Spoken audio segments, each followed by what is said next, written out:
brand new Scion. Wow. Sorry, Maggie. This big deal was worth $26,023. Give Maggie a big round of applause. Take a seat, Miss Maggie. Thank you for being here. Who wants some cash? Here at Persil, the top-notch team of stain experts has performed over 10,000 stain evaluations to prove Persil delivers a premium clean.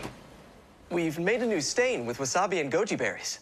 Make that 10,001. Persil Pro Clean. There's a new mascara creating a buzz. L'Oreal's Lash Paradise, a soft, wavy bristle brush for a feathery, soft lash experience. Voluptuous volume, intense length. Take your lashes to paradise. New Lash Paradise Mascara from L'Oreal Paris. It's Mattress Firm's Labor Day sale, where you'll find all mattresses on sale. Friday through Monday, get huge doorbuster deals, like 50% off a Beauty Rest Recharge mattress, and get a free pillow while supplies last. Only at Mattress Firm. Real cheese people get it. That craving. That post-lunch, post-dinner, I need something sweet, just a little something craving. Sargento's Sweet Balanced Breaks are that sweet something. Perfectly balanced, with natural cheese on one side, dried fruit and sweetness like dark chocolate on the other. So next time your sweet tooth calls, go right ahead and answer. Now you can indulge your sweet craving without apologizing for it. Sargento Sweet Balance Breaks. Find it in our cheese section. Maria's always on the go, taking over 7,000 steps each day, and she does it in any shoes she wants, with lasting comfort. Only Dr. Scholl's stylish step has insoles that are clinically proven to provide all-day comfort. Dr. Scholl's, born to move. Emotional blow-ups? Check.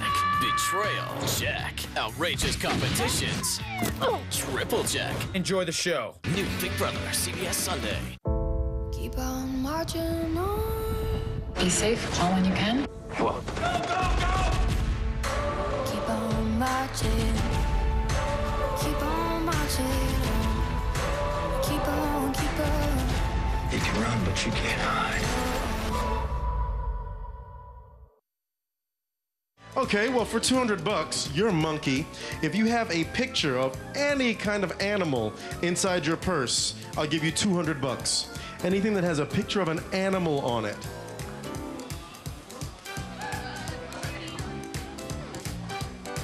Okay, ID has a bear on it. Does that work? I will take that. There you go. This fall, he posts the crime, and the people will send the evidence. I have created crowdsourced crime solving. Move in, move in. Nowhere to hide. Stay away from me. Police! Wisdom of the Crowd, CBS this fall.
One of our challenges.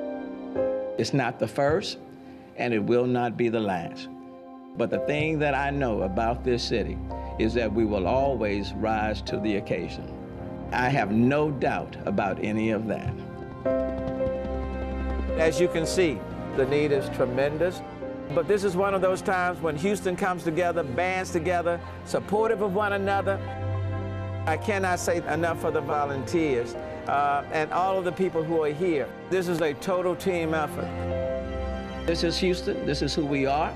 This storm has not redefined who we are. If anything, the storm has made us even stronger and prouder to be Houstonian. And if there's any silver lining, I'm very proud of that.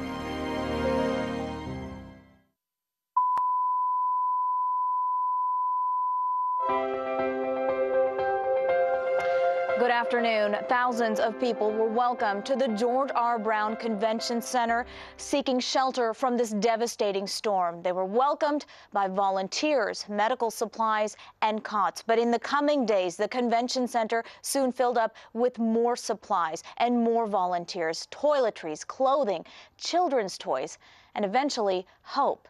Here's a look inside at some of the families who've had to put their lives on pause. There's a lot of help out here.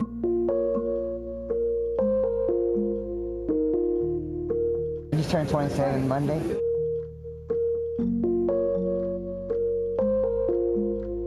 Better than being out there, you know, starving. Because right now there's nothing out there for you.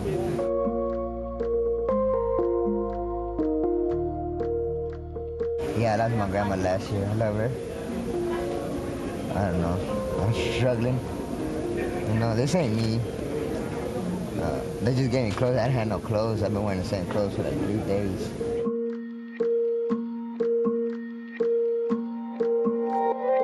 They took a lot of skin, grass, and they took my bag. I gotta take my whole bag. My whole bag.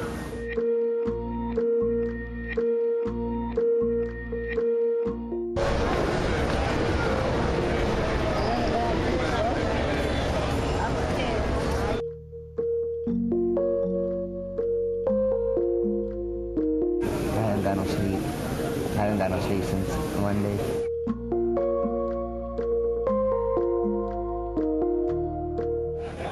Just trying to find, just ask God, man, to give me a way, show me, you know, give me a place, you know.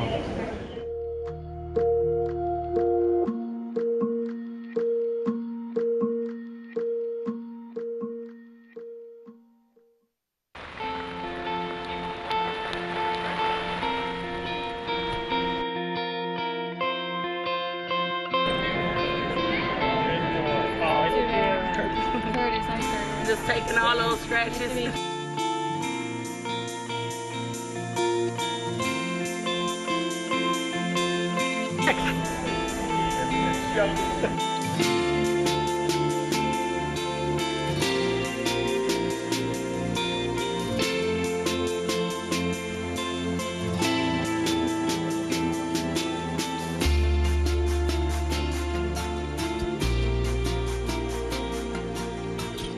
It's been great, you know, here. Trying to provide dog food, trying to provide wet food, it's trying to provide everything around. They're stressed out. We have injured animals on the side as well. They're taking care of all that here medically.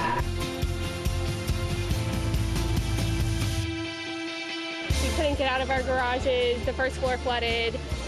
We were high and dry, but we just couldn't get out to go anywhere until today.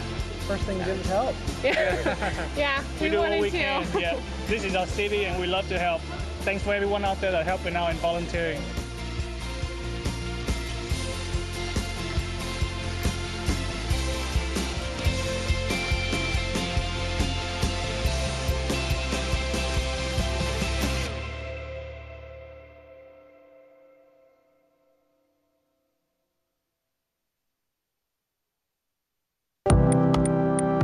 I was on the canoe when he walked. Yeah. So I mean, coming to the bridge was the guys with the motorboat. Yeah, there's no way that we could have made it to the bridge in the first place because the water was way too deep, and we saw like a police car completely submerged underwater. So and the current was really fast.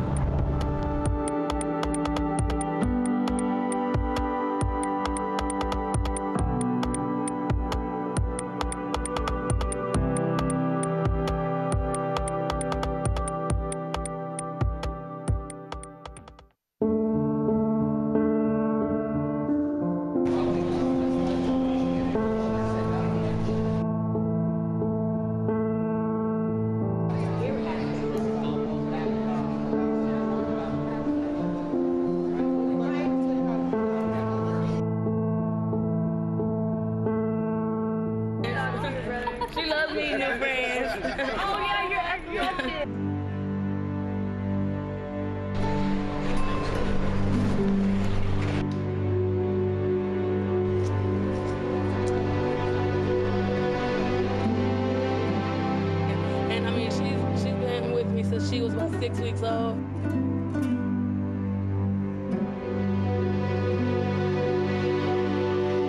If they would have told me I couldn't have my dog here with me, not only because of my disability, but because of just the love and companion. This is my best friend. Not only that, but when I'm in public and I'm maybe having a seizure or something, she just makes me feel better.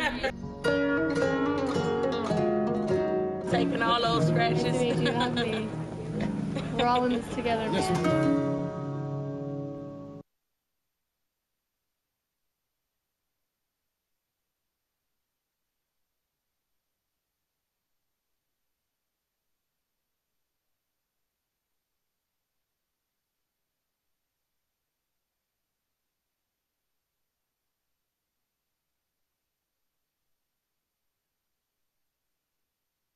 I live by the motto, look good, feel good. So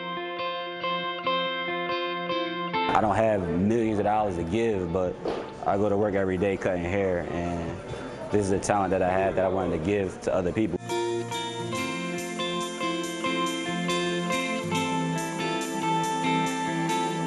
Anything that I could do to help, I'm just going to do. I live by the motto, look good, feel good. So you're looking bad, you're feeling bad, that just don't work.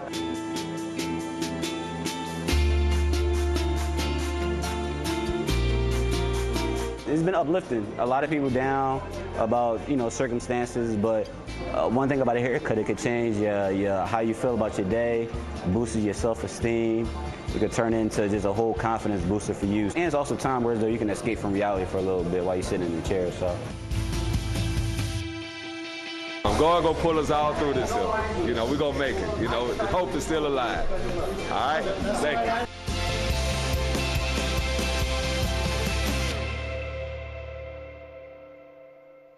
Once you are registered, please make your way into the shelter completely, allowing people behind you the opportunity to make their way up.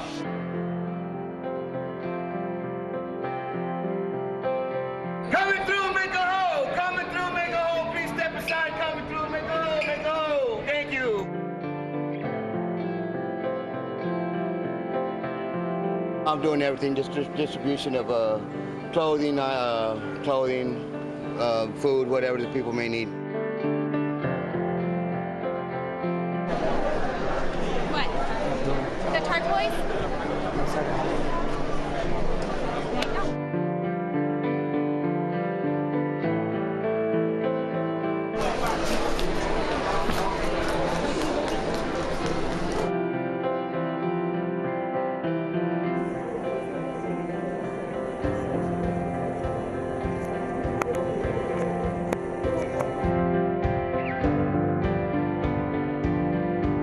It's been great. The people are really nice, really nice. I've been here since day one, and I'll be here till the end. People need us like we need them.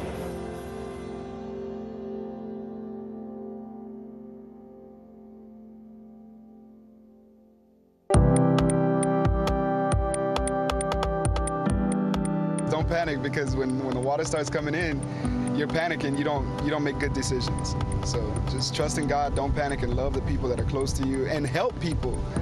With all that's going on in this world right now, we're starting to see how people can really come together.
We now face another one of our challenges. But the thing that I know about this city is that we will always rise to the occasion. This is one of those times when Houston comes together, bands together, supportive of one another. This is Houston. This is who we are. This storm has not redefined who we are. If anything, the storm has made us even stronger and prouder to be Houstonian. Texas, our Texas, all hail the mighty state. Texas, our Texas, so wonderful, so great. God bless you, Texas, and keep you brave and strong, that you may grow in power and worth throughout the ages long.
Harvey set its sights on the Texas coast. Yeah, you've seen the toll it has taken on our community. Now it's time to talk about those who need to get the help that they need.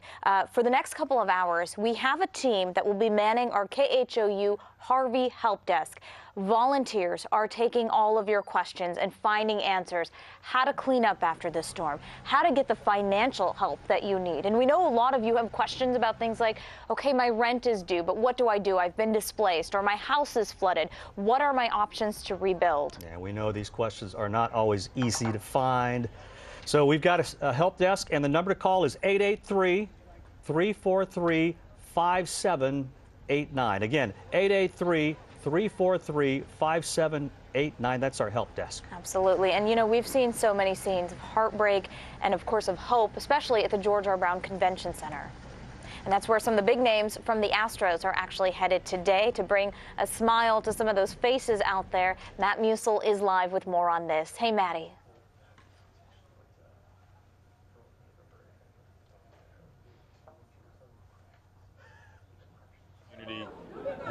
You know, the goodnight present was Justin Verlander. I mean, that's what a day.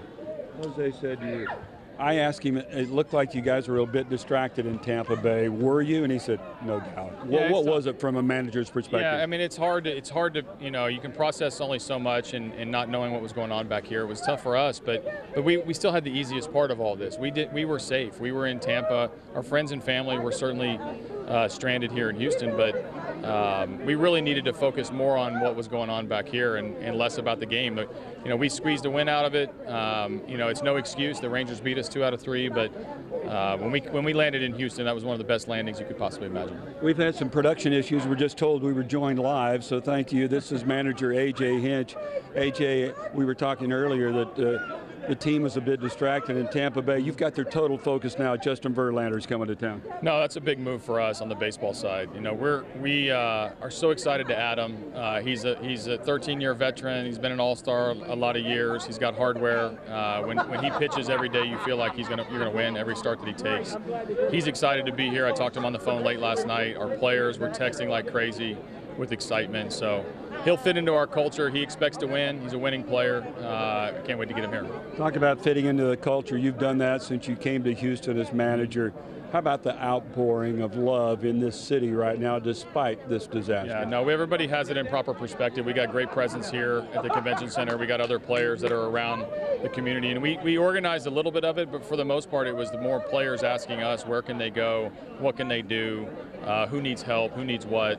I love our team for that. I also love the community of stories of people around and just regular citizens getting in boats and going and rescuing people and pulling people from the wreckage of what was a terrible catastrophe over the last couple of days. We just got back in town. It's our first view of a lot of the realities that this is going to take a long time to rebuild, but we'll be there along the way. AJ, thank you so much for your time. Thank you. Tomorrow's going to be electric at Minute Maid Park.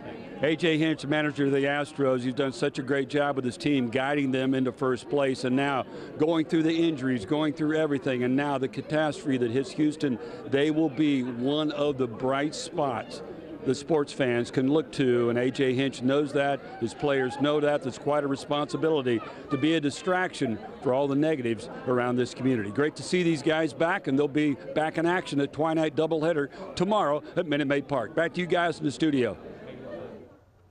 Hey, Matt, before you go, it must be great for the team to go out there and see all the people at the George R. Brown Convention, plus the news of Verlander. I mean, the Astros have to be charged up, and that crowd at the George R. Brown has to be charged, fired up as well. They are. You know, A.J. Hinch said earlier, before you guys joined us live, there could not have been a better present to happen last night than to get Justin Verlander. There had been rumors that he didn't want to come. He dispelled those rumors earlier. He said, Justin Verlander got on the phone with me. I got excited listening to his excitement to come to Minute Maid Park and join this team to hopefully win a World Series. So Justin Verlander ready to go. A.J. Hinch said, the first thing he asked me is, A.J., when can I throw my first bullpen? That means he's ready to go. He will get the start Tuesday night in Seattle, guys. Yeah, you know, we heard it from the mayor. He was looking forward to an Astros game, said, let's play ball because we got to get to a sense of normalcy. But in the meantime, just talking a little bit about how people are still there at George R. Brown trying to figure out what's next. What is the mood there right now, Matt? I mean, people, I'm sure, are trying to get back on their feet. How are they feeling today? Well, one of the first things the Astros did when they showed up over here, they walked over from the ballpark, is they went to the kid zone because the kids have been here, some of these kids have been here for a few days, and they expanded the kid zone in conjunction with the YMCA. They were showing us, we couldn't show video of that, but they expanded the kid zone. Look at these little girls with balloon animals on their heads. We've got balloon hats. We've got a balloon sword. They've got a whole kid zone down here. Jose Altuve, we're unable to show that, but Jose Altuve was playing soccer with some kids down there. Jose's from Venezuela. He loves soccer, but he's not a great soccer player. He said, I don't know how I was doing, but what he was doing was putting smiles on those kids' faces. But the folks here, some of them have been here longer than they want to. They just want to transition through here and get out, but a lot of stuff's going on. The Astros also went back into the medical center where medical exams are being performed, and of course we couldn't shoot any video back there, but you could tell the guys were touched. They were so concerned. Jose Altuve was the first to say, we were a distracted team in Tampa Bay, no doubt about it. Our hearts were back here. Our families were back here. Most of the guys came through pretty much unscathed is what they're telling me. They're happy to be back. I'm telling you, like I said earlier, I think Minute Maid Park, the atmosphere is going to be electric tomorrow. Justin Verlander is expected to show up. He won't be playing till Tuesday night in Seattle, but this place, I think, will be going crazy tomorrow at Minute Maid Park with all the enthusiasm, all the optimism coming off this week of really negativity here in the Houston area. And that's what we do as Houstonians, right? We turn negatives into positives. All right, you got it. That's right. Go Astros and go Houston. All right, thank you so much, Matt Musso. You bet. At the George R. Brown Convention Center, which could be getting more evacuees, and other shelters could be getting more because of some new mandatory evacuations. Yeah, and we've mapped this out for you, so take a look. This is the area of the newest evacuations along Buffalo Bayou. Jeremy Regalsi is at the Nottingham Forest in that neighborhood from near Derry Ashford, Briar Forest area. Jeremy gives us an update from near there. Hey, Jeremy. Yeah, and 1 week later after Harvey hit, what we really have now is a tale of two cities. On one hand, you'll see folks out and about driving around, but on the other hand, you still have this. Boating or paddling is the only way for folks to get in and out to check on their homes. We are indeed in Nottingham Forest near Derry Ashford and Memorial Drive and an overflowing Buffalo Bayou. This is the end of the line, if you will. A cul-de-sac as close to Buffalo Bayou as you can get. It's probably just, 100 yards or so here in Nottingham Forest.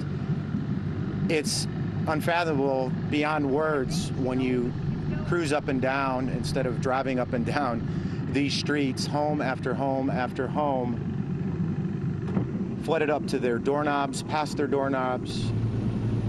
Midway from the first floor, we're talking at least 5 feet, if not more.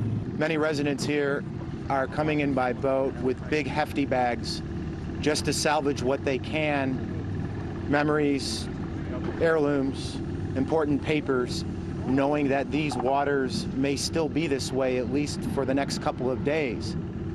That's the story here along Buffalo Bayou, downstream from the Barker and Addicks Reservoir. Harris County continues to discharge thousands of gallons of water every second that are coming down this watershed and continuing to affect these neighborhoods. It's crazy, right?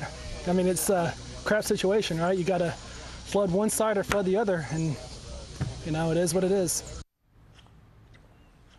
It is what it is one way to put it. Looking back live now, you can see the canoes continuing to come in here in Nottingham Forest, one after another, folks just trying to get into their homes, trying to take a look and salvage what they can. This is the reason what you were seeing why Mayor Sylvester Turner issued that voluntary evacuation order. Let me give you the boundaries again. Briar Forest to the south, Katy Freeway to the north, and then Gessner Road all the way to Highway 6 and Barker and Addicks reservoirs.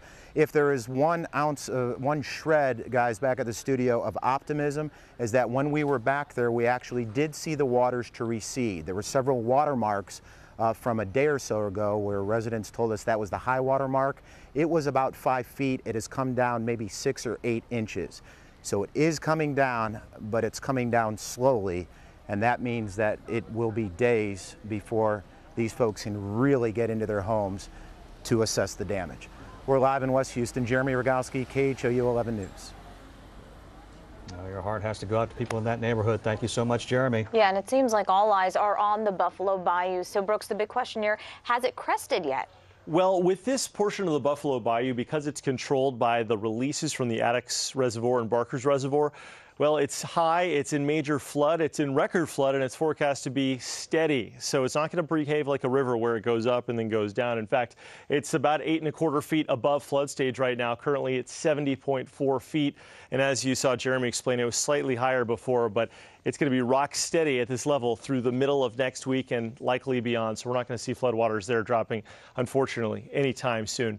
In our weather forecast, however, this weekend, we're looking at pleasant conditions, so that should be beneficial for folks picking up the pieces and dealing with this horrible calamity. We're still looking at Memorial closed. This is Memorial at Shepherd downtown, a view from St. Thomas High School in Houston for the WeatherBug Network. High water, so traffic being diverted onto Shepherd Drive. All right, let's talk weather wheel hour by hour forecast. We're going to see 80 by 10 o'clock and a very pleasant evening setting up. In fact, by tomorrow morning, some communities seeing temps around 69 to 70 degrees for those morning lows. So there is a bit of a change in the air, a little taste of the fall weather that lay ahead in the months to come. Still summertime officially, but at least it's not as hot as it was before Harvey. So a pleasant weekend ahead. Showers early next week, but don't worry, this won't be enough to make the flooding any worse. It'll just make the roadways wet. And tracking Hurricane Irma, which at this point looks to be no threat to the Houston area. We can rest easy there, but we'll track it carefully as we do every tropical system. Currently warm outside, 93 Hobby, 88 Bush, 91 Tomball, and 91 degrees in Columbus. Through the rest of the evening in future track, we'll see those temperatures falling into the upper 70s to around 80 by 10.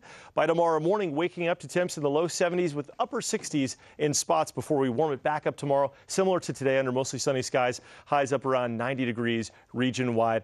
Again, that's not bad considering that we were seeing triple digits just about every day before the system came through. Harvey right now, the remnants of over Kentucky, producing flash flooding there. Stalled frontal boundary in the Gulf, though, something to watch for a possibility that this could develop in the next 5 days. Now, will it affect us? Highly unlikely. We're looking at partly to mostly sunny skies. We've got a north flow. It is a little taste of super early fall. And while that also spells tropical systems, considering September 10th is the peak of the hurricane season, and we'll have to watch this area very carefully, this north flow should keep us safe because we'll have another reinforcing shot of cool air as we look at future track. And you can see all the green here is the rain over the next couple of days. Here's Monday. See this frontal boundary coming down? That's going to come down and push whatever forms here, if anything forms, away from us. Now, that said, we'll still see some overrunning moisture on Tuesday into the day on Wednesday. So we'll see some wet roadways, but this is not heavy enough to cause any problems, and it will keep us quite comfortably cool during the afternoon hours. So that's a look at what's going on with future track. Let's talk Irma right now. Here's Texas.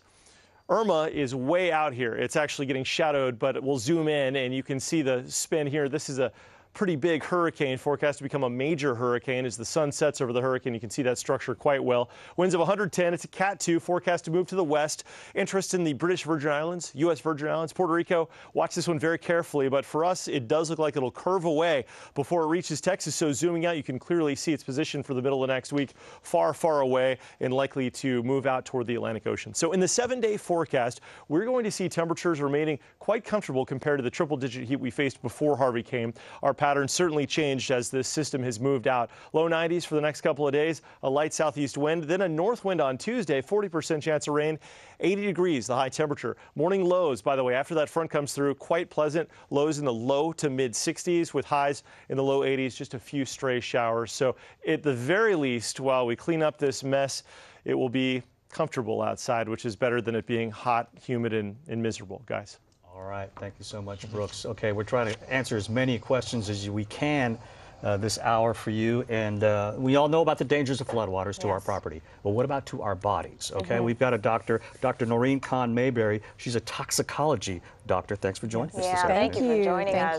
You know, our first concern is we've seen so many people escape in these floodwaters. They had to walk out in them. Absolutely. Also seen a lot of people play in these floodwaters. Yes. And I'm just wondering, what are all, I mean, I know what's in that water, but you probably have a really good idea of what it is and what it can do to our bodies. Absolutely. It actually drives me a little bit insane when I see people just playing around in waters or doing the dance challenges in floodwaters, because the floodwater is full of contamination. And I'm talking a lot of different sources of contamination.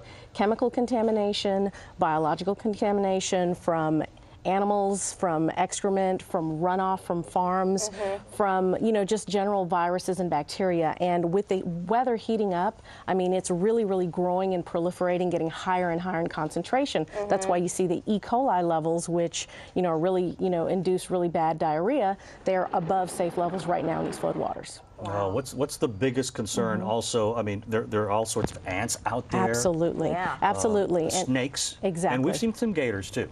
Absolutely. So in terms of the snakes, at least about 85% of them are non-venomous. That's the good news. However, most people don't know how to identify venomous versus non-venomous. Well, water moccasins seem to be the biggest thing that people are talking about. Right, exactly. And so if you are bitten by a snake, the first thing that you should do, which is hard for people, is to remain calm. And the reason that is so important is because you don't want any venom to like be spread quickly throughout the body. So the faster you move, the more excited you are, it can get into systemic circulation around your bloodstream. You don't want to panic. You want to stay as calm as possible. If you can, you know, tell what kind of snake bit you, try to look at it. Do not try to capture it. Do not drink any water. Do not eat while you're waiting for first aid. If you can't get to medical attention right away, the best thing to do is wash the area off with alcohol or soap and water, and then wrap it gently, okay? Not a tourniquet. Do not cut off the circulation, but wrap that area gently and make sure that you've got that area secured so that, again, that stops the venom from spreading, and so that's what's so important. That is really good information. Okay, so we talked about the floodwaters. Now people are going back to their homes that are now kind of sort of drying out. The floodwater is left, or people in a couple weeks will be going back to their homes after the floodwater had sat in their home for weeks and then finally flooded out. I can't imagine the number of toxins. What are some of the dangers that homeowners should know about? Right, so everything that was in the floodwaters is now on everything in your home. And even though the floodwaters have receded, all of this contamination is proliferating. So anything that is fabric, cloth, furniture, mattresses, clothing, you know, teddy bears, toys, leave that, throw that away, because if you're taking that with you, it's going to cross-contaminate whatever area you're going to. I mean, even though it may not look soiled and contaminated right away, again, it's growing, it's proliferating, and then later on you'll have something that is totally contaminated and can cause respiratory issues or central nervous system issues if it's full of mold. And mold spores are everywhere. I mean, we're breathing them right now at safe levels, but when it has a substrate or a source to grow, that's what happens. And one other thing, you talked about ants. Ants have, you know, fire ants have multiple types of stingers that they don't lose like bees when they can sting you once and they die. But ants will sting you over and over and over again. So the best way to treat that is a cold compress, wash the area with soap and water, use some alcohol to definitely disinfect the area. It's going to burn, it's going to sting, but you should be okay. Okay, so there's going to be a lot of debris out there for a while. Yes. You know, the mayor's going to try to get it up as quickly as possible, but it could take some time. Now, the risk of stepping on a rusty nail, I mean, should people take precautions by going to get vaccinated? Or, You know, if they can possibly, if they stepped on a nail, if they've cut themselves, they should see if they could get a tetanus shot. However, I also advise people to get like a little go kit or a safety kit. A lot of us are back on the roads. I've seen a lot of aggressive driving, people trying to get to different places. It's good to have something with you at all times if you're going to help, you know, to that, you know, minor first aid you definitely need, because sharps is like the third biggest hazard in the water. But let me ask, can you get a tetanus shot as a preventative, you know, before the fact? Yeah, is it worth doing that? It's possible, you know, so ask your physician. I always tell people that, because everybody has their own medical, you know, care needs, and so some people may be able to do that, whereas others cannot. And you've got some tell us about the supply list. Okay, so, you know, here, this, if you can get this, this is a rescue mask pack. So if you're having to give CPR to someone, it actually protects you and it protects the person that you're giving CPR to from transferring any, you know, contaminants and fluids. So you know, you put this over the person who you're rescuing, and you would actually do the mouth-to-mouth through here. So it's very safe. Keep these alcohol swabs with you. Anti-itch cream or spray, something that people don't think of. You really want to have this on hand for the stings and the bites.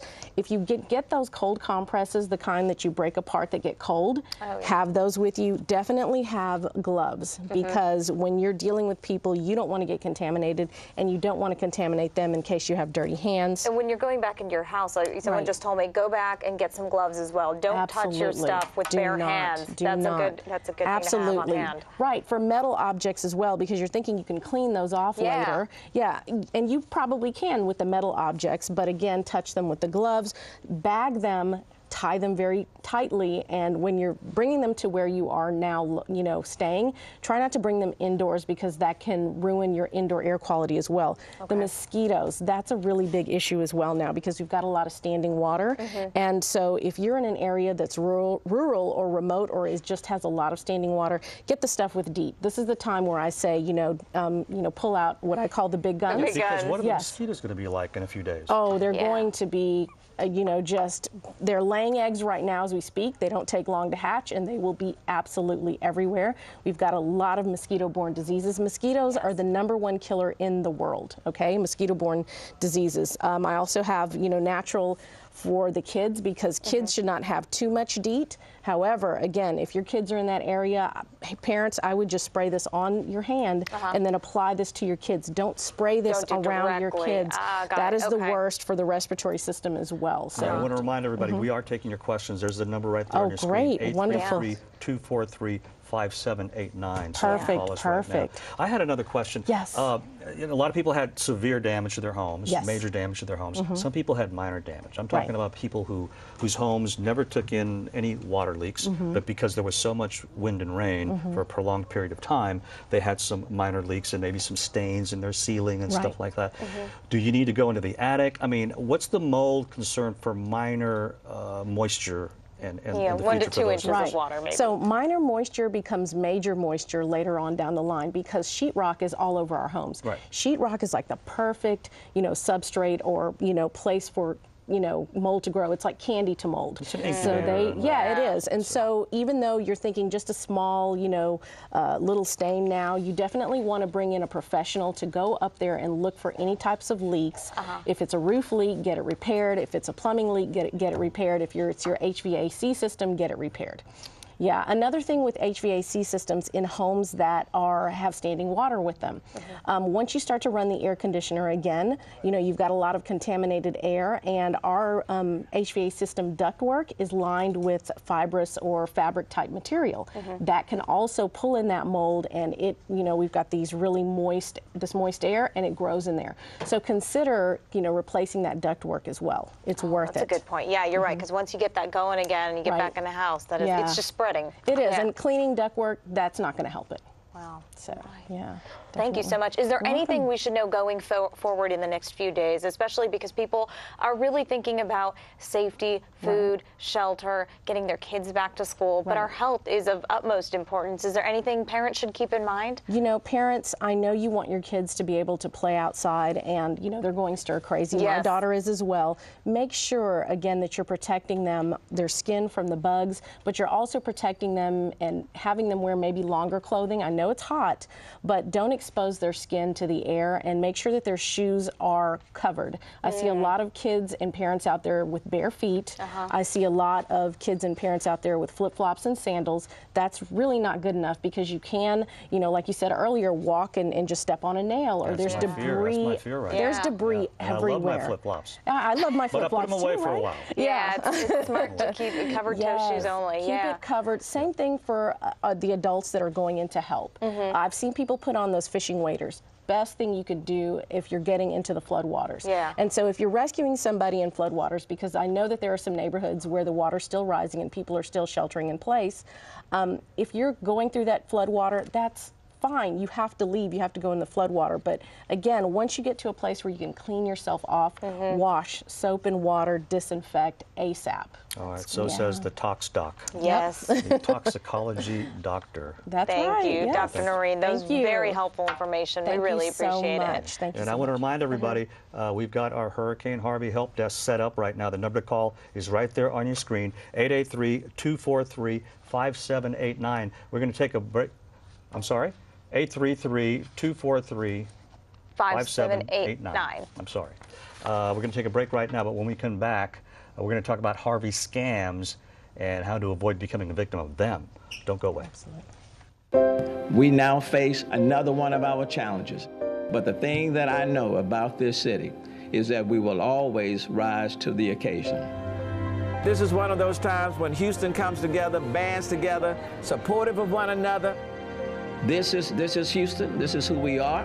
This storm has not redefined who we are.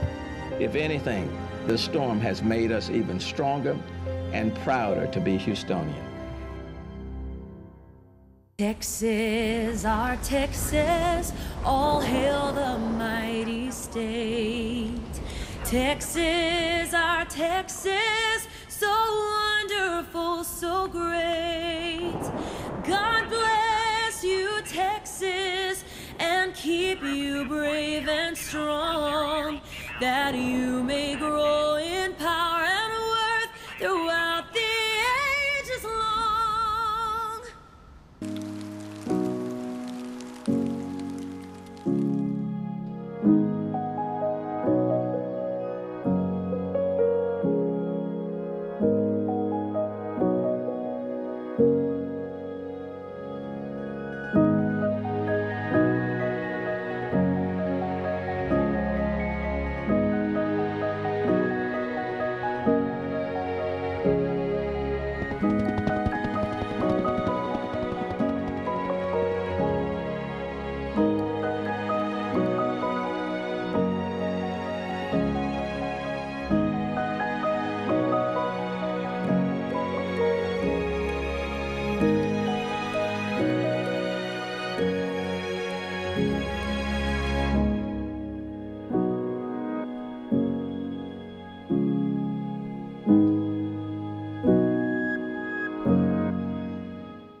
Hi, everyone. Welcome back. You are taking a live look at our KHOU Hurricane Harvey Help Desk. The phone number, 833-243-5789. We have volunteers manning this phone bank, and they are answering your questions. And call in with really anything, because this is such a tough time for people.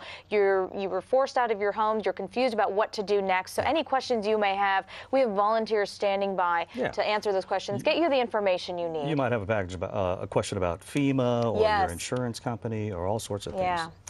This is also a time when people can become victims of scams. You want to avoid that. Here's Nikki Batiste with more on that. Americans across the country are responding to the suffering of Hurricane Harvey victims by giving money. So this is your scam tracker.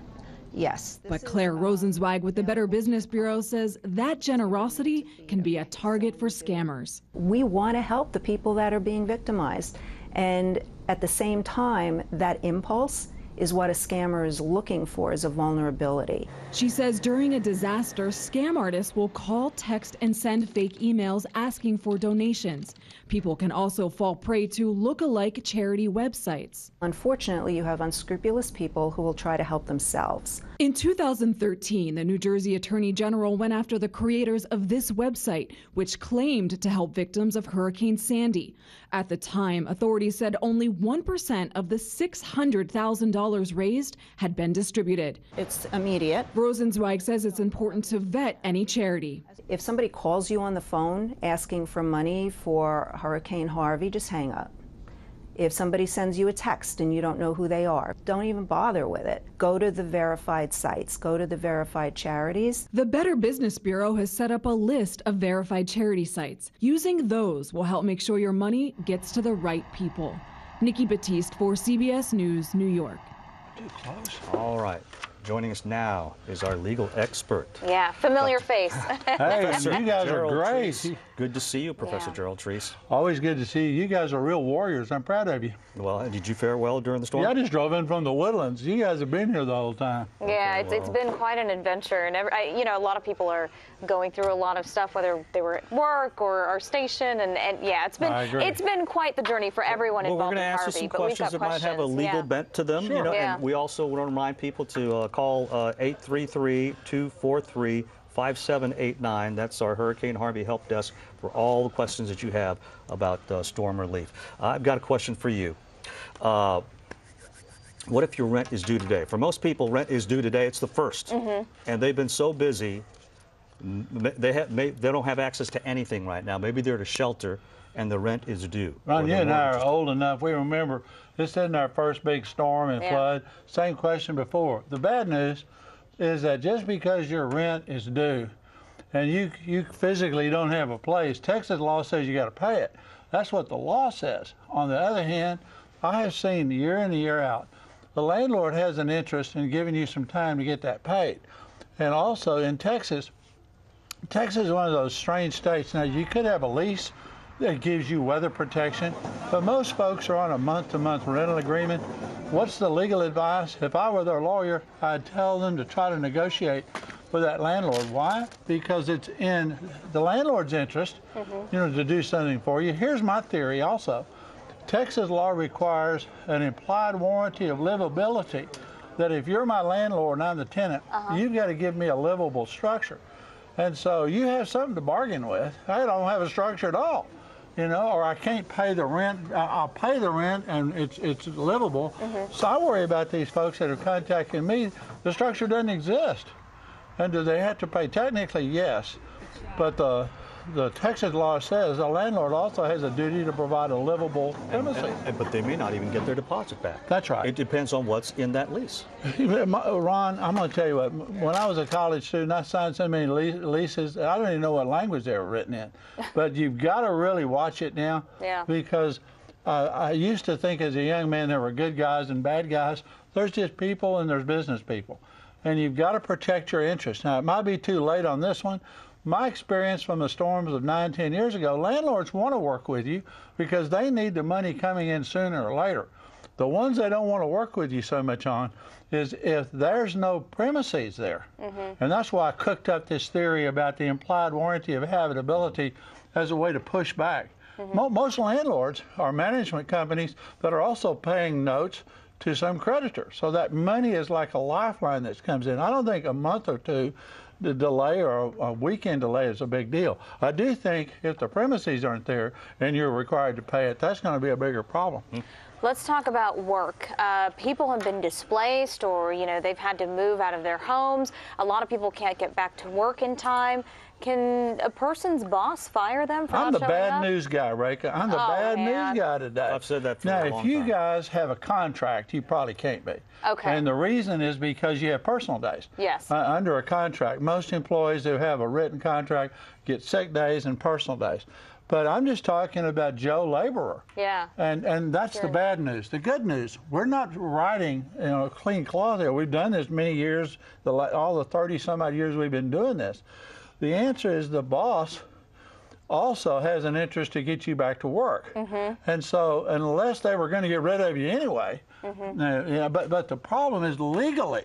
Yeah, legally, That can they fire you? if I get fired and I don't have a contract, there's no legal thing I can point to say, look, you done me wrong because you didn't in Texas. Wow, that's hard. So what does that mean? And what it means, right, is you got to work with the boss. You got to, don't go in throwing cards on the table saying you have a legal obligation to let me off. This is the mellow time in Houston. I haven't seen it this way. Actually, Alicia and Allison and back in Carla in 61, Houston was the same way. Everybody's trying to help each other. I think they will for a while, but not forever. Yeah, you can't use it as an That's excuse. why I'm here. Yeah, well, speaking absolutely. of bosses, what if your business where you worked has been wiped out? What if it's got damage? You can't go to work. And they won't rebuild, or they can't rebuild. Maybe they didn't have insurance. Then you better contact unemployment Well, I mean, they may compensation. owe you money, and maybe they don't have it now. But Ron, the legal system isn't going to adjust to every problem. The fact is that if they owe you money, you might be able to get it out of a receivership or a bankruptcy or a wind down. But the fact of the matter is, if the company doesn't exist and you don't have a job, Texas at least gives you unemployment compensation. That's something you can sign up for and get until another job comes along. That's the first question you've answered where Texas actually gives you an affirmative thing you can do. Yes, so you get a little positive. You get a little That's positive. right. Okay, I have questions about homes now, and I hope you can answer them. A lot of people's homes this time around flooded, and they would have never really expected them to flood, because of just the torrential rain. This was unprecedented. So if your home flooded and you're trying to sell it, do you have to disclose that? Yes. Yeah. I was trying to be a little bit squishy on some of the other answers to give people some hope. There is no anything but a black and white answer here. If your house flooded, you're going to have to lie, because you have to make a statement that it's never flooded. And Reka, I have talked to people all over the world this week. This is not a local or Texas or national, it's an international story. It is. They're going to call this the Great Houston Flood or whatever they want to call it, the Harvey Flood or whatever. It's going to be hard, I think, to sell a house without you saying, how did your house do, right, during the storm? Yeah. And you see, the one thing I always tell everybody, never ever misrepresent things. If you misrepresent anything, it will come back to get you. Yeah, you set yourself up for legal trouble. I had a friend that had a house pending. A sale was pending. And it's not pending anymore. That flood sort of just changed everything. Let's talk about scams now. In Texas, I don't believe contractors have to be licensed. Is that You correct? are correct. Can you believe that? Yes, for once I'm correct. So you have to really be doing your homework on who you hire. I'm going to tell you what, Ron, this is also nothing new to us. If you have people, let's say Reka's got all kinds of trouble at her house, and fortunately she doesn't, but all kind of problems, and here comes Billy Bob knocking on the door saying, I'm going to fix that house up for X dollars. Have the red lights flashing, not just the police, but have the red lights flashing. Listen, guys, if the person knocking on that door, remember, he is not licensed by the state of Texas, so how can you protect yourself? Every which way. First of all, be certain to get references, be certain to get either a bond that he posts or insurance, the legitimate insurance. But I'm telling you, I'm as bad as anybody. I want to rush and fix something. Yes, people are desperate to get back in their homes. Work has already started. And work has already started for a lot of people. People started rebuilding like 2 days ago. No, I saw some coming in. You know, the fact of the matter is, I can't imagine a bigger scam than that, but there's charity scams too. There are. You know, people saying, you know, we're raising money for this. I'm certainly not talking about the Red Cross or J.J. Watt. You need to do your homework with them too. Yes, sir. Yes, sir. Then you can contact the BBB. We're all such good humans as a rule right now, and that we want to do good, we want to help our fellow man, and I'm the same way. But at the same time, the people who are these bottom feeders, I call them, people that come in and feed off of the misery that people have. And just a big, big warning, no matter what you do with a contractor, do not pay them cash. It's that simple. Give them either a credit card, which they probably won't take, or a check or a part payment after you check them out. Now, if they're legitimate, that's the way legitimate operators work. And if they're not, wish them well. Because the credit card can protect you. You betcha. You they understand? Can stop payment or whatever. Yeah, you see with a credit card, it sounds goofy, but you can find out you've been scammed or something and you can cancel it. And that's one of the reasons you pay a fee to the credit card companies. Yeah, for that protection. You ought to be doing this interview. You know as much as I do, right? I think we have time for maybe one more question. Yeah. What you said that people have been contacting you from around the world. What's the most common question you've been asked? Are you okay? Yeah. You know, is because the pictures on CNN and all the international news channels is devastation. What they have is Buffalo Bayou. I had a friend that lives on Buffalo Speedway, and I thought he was on Buffalo Bayou. He goes, Coach, that's pretty far away. So it's not just other people's mistakes. You have to understand, people in California who see this think that we're all underwater right now. In this, maybe we are, but I'm just saying that this is not a storm that anyone's going to easily forget. And going back to your question, you sell property, you're going to have to answer a question: how did your storm come through that property? Come through that storm? Yeah, absolutely. All right, Professor Gerald Treese, thank you so much. Great information for us. Good to see you. If you still have more questions, we have a KHOU help desk, Hurricane Harvey help desk. The phone number 833-243-5789. Also, we're doing Facebook Live all afternoon. Yes, that's huge. All right, we'll be back after the break. Go Astros. We now face another one of our challenges. It's not the first, and it will not be the last. But the thing that I know about this city is that we will always rise to the occasion. I have no doubt about any of that. As you can see, the need is tremendous. But this is one of those times when Houston comes together, bands together, supportive of one another. I cannot say enough for the volunteers and all of the people who are here. This is a total team effort. This is Houston. This is who we are. This storm has not redefined who we are. If anything, the storm has made us even stronger and prouder to be Houstonian. And if there's any silver lining, I'm very proud of that.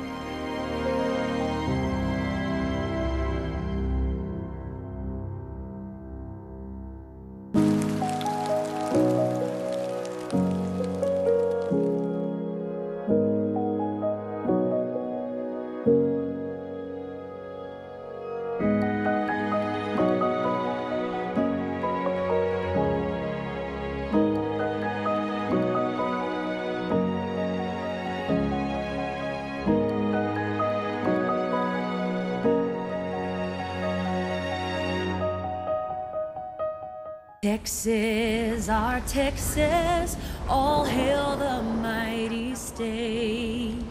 Texas, our Texas, so wonderful, so great. God bless you, Texas, and keep you brave and strong, that you may grow in power and worth throughout the ages long.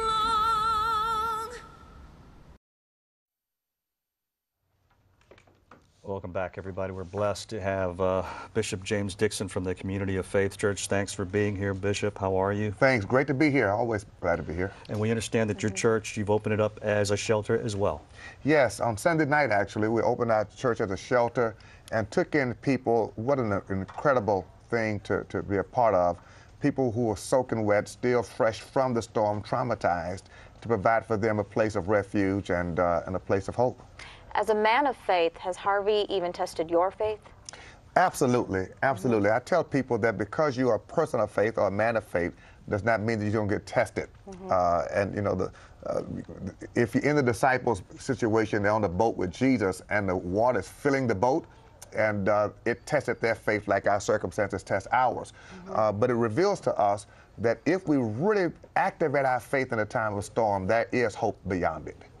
Well, they say that adversity creates character. I think adversity shows character, and it shows what you have. And I think Houston has really shown what we have here, a big heart. Yes, I think that when this devastating harm hit Houston, it hit Houston's heart and woke up a heart of love and compassion and neighborliness that we've not seen ever before. We talk about and emphasize that this is a historic storm, the storm that's say of 1,000 years, but I tell you, it's historic love, it's historic action, it's historic commitment. You see the resilience of a people. We would never see this had the adversity been anything different. So I think that crisis is the womb of creativity, and wherever there's a burden, there's a blessing somewhere around it. So you've taken people into your church has served as a shelter, and these people are coming in with very little, and it's very hard to guide them and say, well, you need to have hope. How do you convince them? How do you navigate that situation? Because, look, after going through so much, they're going to look at you and say, are you kidding? Yes.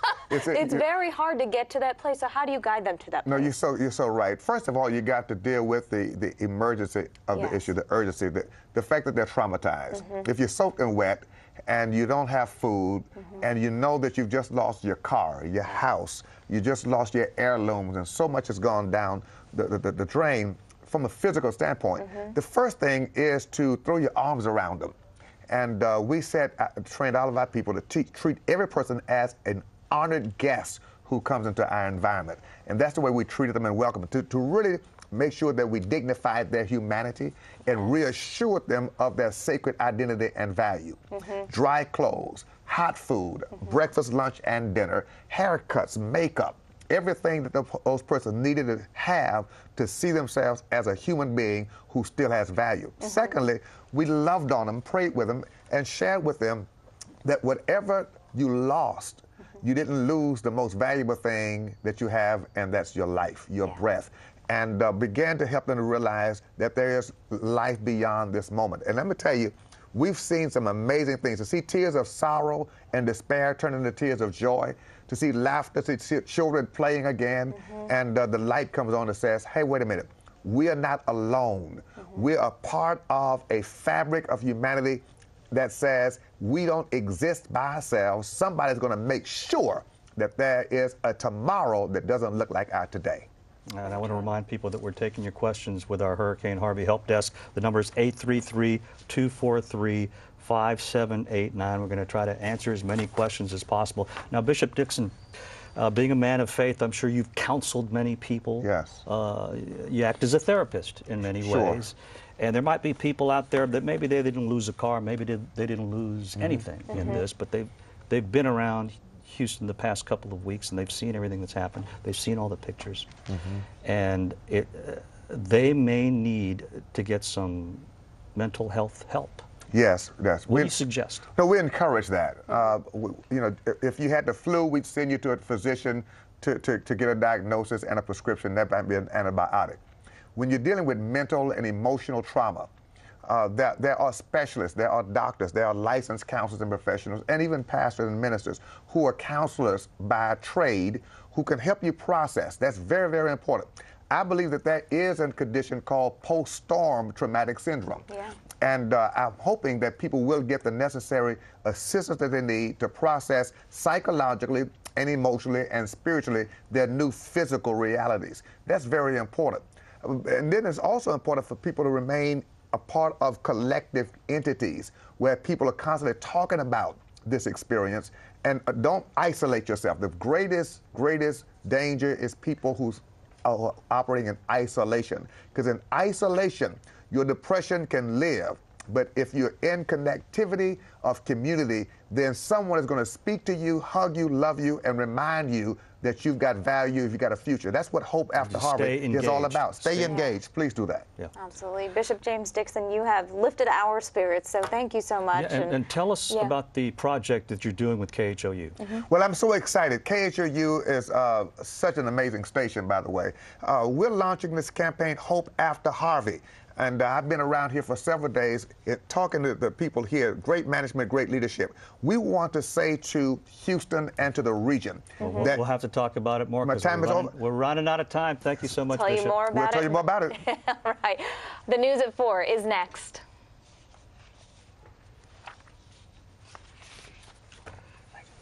Thank you. Thank you so much.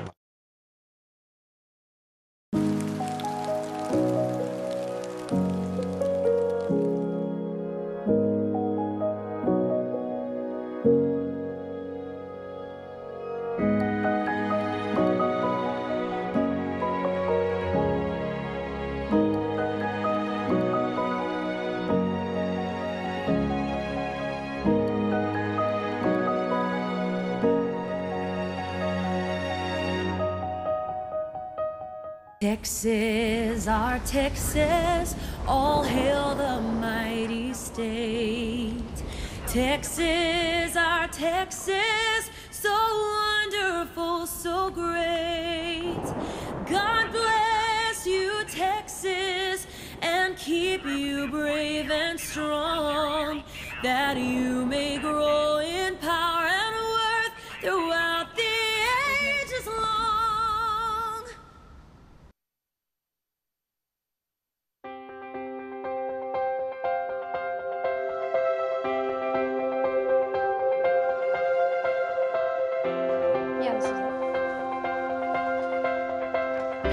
Hi, thanks for joining us. I'm Reka Mutteraj, joined by Jason Bristol. Here's our news and our headlines at 4. Today, Houston Mayor Sylvester Turner now asking for voluntary evacuations. The specific area is west of Gessner and south of I-10. The voluntary evacuations are because the U.S. Army Corps of Engineers must release water for the next 10 to 15 days. And as of today, there are 258 shelters open across the state of Texas. And more than 42,000 people are now staying in these shelters. And so far, 440,000 Texans have registered for help from FEMA. The organization has already granted $79 million in assistance. In the meantime, people are expecting more water as the bayou continues to rise. Let's go now to Brooks Garner for more on this. Hey, Brooks. Hey, guys. Yes, we'll continue to monitor these bayou levels. It's heartbreaking to see that it will take the better part of next week before we see any movement in portions of the Buffalo Bayou below the Barker and Addicks reservoirs, while all the rest of the rivers around the region do start to fall starting today. There is that glimmer of hope. Another glimmer of hope, the sunshine. Space Center Houston right now looking beautiful. The bright white of the space shuttle atop the 747. It's a pleasant afternoon as well. We've got temperatures right now hovering around 90. We'll see those temperatures falling to 80 by 10 o'clock. And by tomorrow morning, with mostly clear skies and relatively lower humidity values, we're going to wake up to temps closer to 69 degrees with mostly sunny skies. So our Saturday will be beautiful. It'll be good weather to begin the recovery process, which for some can't even start yet. But for those that are picking up, the weather will be pleasant for you. So pleasant weekend weather. Showers, however, early next week. Not enough, thankfully, to cause any more flooding problems, but it could add some water on the streets as far as just making things out there look wet and kind of dreary, but it'll at least take the edge off the heat, keeping things cooler. I'm also tracking Hurricane Irma, which at this point looks like no threat to Texas. Right now, temperatures, we've got 89 in Tomball, 92 in Sugar Land, 90 in Cleveland. Throughout the rest of the evening into tonight, temperatures will start to fall with the setting sun. And in fact, by 10 o'clock, temperatures around 80. By tomorrow morning, I'm going to be looking for those upper 60s in some communities, which will feel very nice. Certainly a change in the climate pattern that we've had after Harvey. Compare those temperatures to the pre-Harvey readings, where highs around 90 tomorrow, compared to those triple digits from just a couple weeks ago. That's all gone. It's all history. The pattern has changed entirely. So we'll enjoy these, I guess, more palatable temperatures as the system moves north and east, still causing, by the way, flash flooding issues up around the Tennessee River Valley and now the Ohio River Valley. But let's talk about our local weather here. We've got partly cloudy skies and northerly flow. It's that northerly flow that's going to protect us next week from a system which will try and go tropical here in the southwest Gulf of Mexico. We'll watch this to see if it develops. It's unlikely to develop, but if it does, it could be a tropical depression. But whatever does form is likely to be deflected before it can make a run at Texas thanks to this cold front, which will represent a reinforcing shot of some cooler air. However, it will produce a couple showers around the region for Tuesday and for Wednesday. Coming up, we'll take a look at that 7-day forecast. We've got a nice outlook, lots of dry weather ahead, and no major rainstorms in our future, guys. We could sure use this dry weather, so it's nice to finally see the rain go away. In the meantime, there are still areas that are under an evacuation in the Houston area. We're going to take you live to that part of West Houston in just a moment. But first, Harvey's aftermath and the road to recovery. We have crews all across the Houston area checking out the neighborhoods at risk for flooding. And we begin with Michael Wooten in Fort Bend County. I'm Michael Wooten in Fort Bend County. We've been here in the Grand Lake subdivision all day long. I can tell you very early this morning, the water was up almost to the top of these boots. So you can see it has receded a lot in this particular area. Luckily, these homes were spared from any floodwaters. The streets, though, are a different story. You can see some vehicles have been abandoned. We've seen tow trucks coming through, moving those. It's a worse story, though, if you head just a little bit south of here. On the other side of Fry Road is where the mandatory evacuation order has been in effect. We weren't able to get over there today because officials are telling it's just too dangerous. They're telling people not to go back to their homes there yet. They're hoping that will change sometime soon.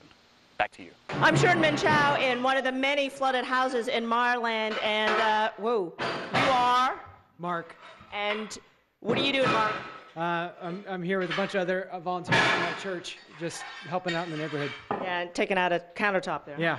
All right. Do you know the people who live here? No. Thank you. And you're part of an army, like a Houston army of volunteers, which includes adults who happen to bring their kids as well. They're helping out as best they can. And some older kids. We've got volunteers from Rice University helping to demo out the room back there. Hey, guys. Hi, Stephanie? That's me. What the heck are you guys doing?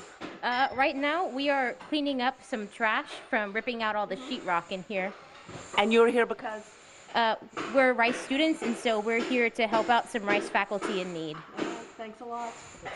So this house is filled with people the homeowner doesn't even know, helping out, and that is what Houston is doing throughout all of this. Back to you guys. Alicia Nieves here in Katy Mills. We're seeing good humans at work.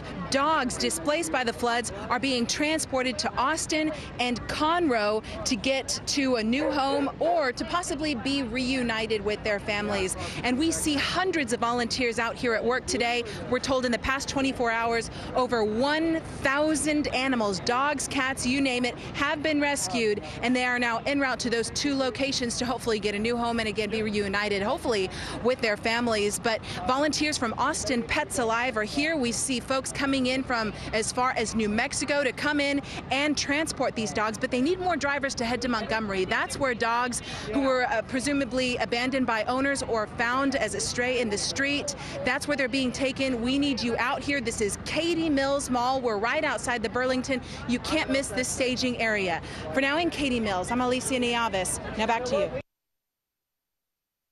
Thank you so much. Of course, we have reporters all across the area. And another big area where flooding is still a big problem is the area behind Memorial Drive in West Houston. Yeah, Melissa Correa is live along Memorial Drive, just east of Eldridge, of course, in West Houston. So, Mel, how do things look this afternoon? Well, Rika, speaking of Austin Pets Alive, they are out here pulling pets from some of the flooded areas. This is as far as we can go on Memorial Drive. We're just east of Eldridge Parkway. A lot of these homeowners and apartment tenants got out a couple of days ago when water first started coming into their homes. But then earlier today, Mayor Sylvester Turner said, listen, they have to keep releasing water from the reservoirs out here. And so they're asking people to voluntarily evacuate their homes for as many as 15 days 2 weeks more so they can get the reservoir water under control. A lot of people, like I mentioned, had been grabbing things out of their home in the last few days. At this point, so is the United States Postal Service. It looks like they're grabbing some mailboxes and things like that out of neighborhoods here. But folks, now that they've gotten word that they're going to be out of their homes for 2 weeks, can't make repairs for 2 weeks, are trying to come back in. And so the Houston Police Department and firefighters have set up this staging area. They are still rescuing people at this hour, almost a week after these storms rolled through. People coming out with suitcases, their pets in crates, and just as many things as they possibly can pull out of their home. But in the mix of all of these rescues are people that are trying to get back. One man just wanted to go back in his home for one last quick trip to pull out more clothing from the second floor of his house. And authorities unfortunately said, listen, it's too dangerous. There's the possibility of a gas leak in the area. There are down electrical wires and, of course, all of the health risks associated with this standing water. Safety is the #1 priority out here. Again, the water levels are expected to rise, but at this point, the evacuations in this area only impact people who already have water in their homes, and that goes for apartment complexes like this one behind me as well. If there is water on the first floor of an apartment complex, they're asking everyone in the entire building to get out. So far, not much of a panic. People seem to be in good spirits. Neighbors here in West Houston are bringing out everything from donuts to bottled water. As you can see, the sun is now beating down on us. It's a nice, warm feeling, but again, some urgency for folks in this portion of West Houston. A reminder, the area is south of I-10, east of Gessner, north of Briar Forest, and east, rather, of the reservoir. It's going to be west of Gessner. Forgive me, trying to get a lot of information out there. But so far, so good. Stick with us. We hope to have an update for you in about 30 minutes. For now, we're live in West Houston. Standing for Houston, I'm Melissa Correa, KHOU 11 News. Yeah, Mel, I have a quick question for you, and you touched upon it a little bit. Yes. So many people think that since the rain has stopped and the flooding going down very, very slowly, that now is the time to get back in their homes. And obviously, police officers out there, first responders saying, don't do it. And they're not just saying because it's you know, the dangers of trying to have to rescue someone again, but there's stuff in that water that they don't want to encounter.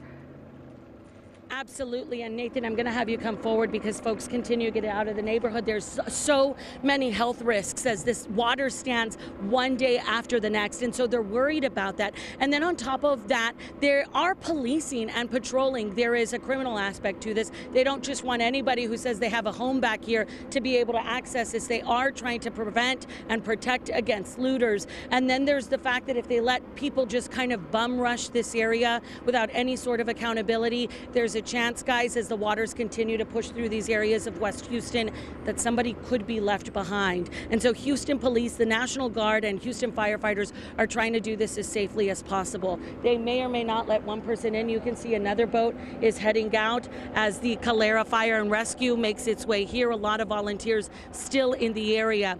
But although we can't get to the floodwaters, this is a reminder of what is just beyond us here at Memorial Drive as we approach Eldridge Parkway. Reka, Jason? Yeah. A lot of people desperate to go back home, but right now is not the time. Thanks, Mel. Indeed. Well, up next, fears of new explosions at a flooded chemical plant in Crosby. Should neighbors be concerned? It's a chemical expert weighing in moments.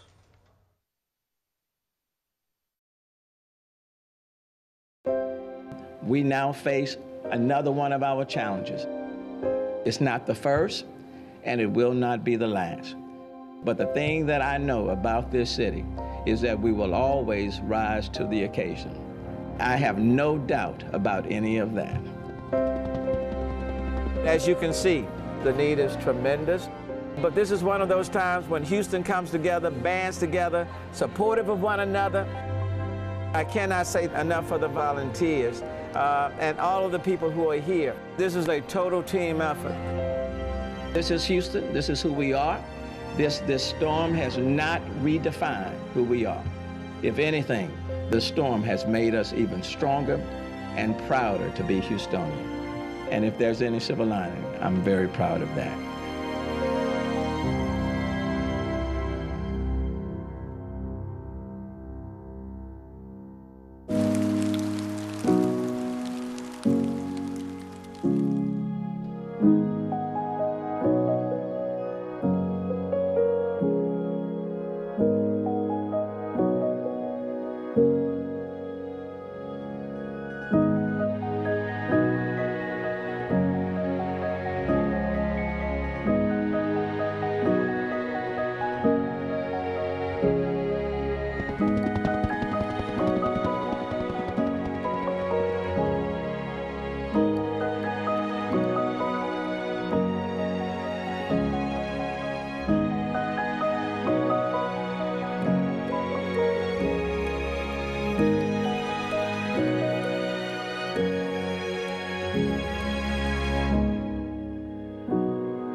All right, this is a story that we've been following for a few days now. More fires are expected at the flooded Irma chemical plant. And right now, let's check in live with John Bartel in Crosby. John, what is the latest there?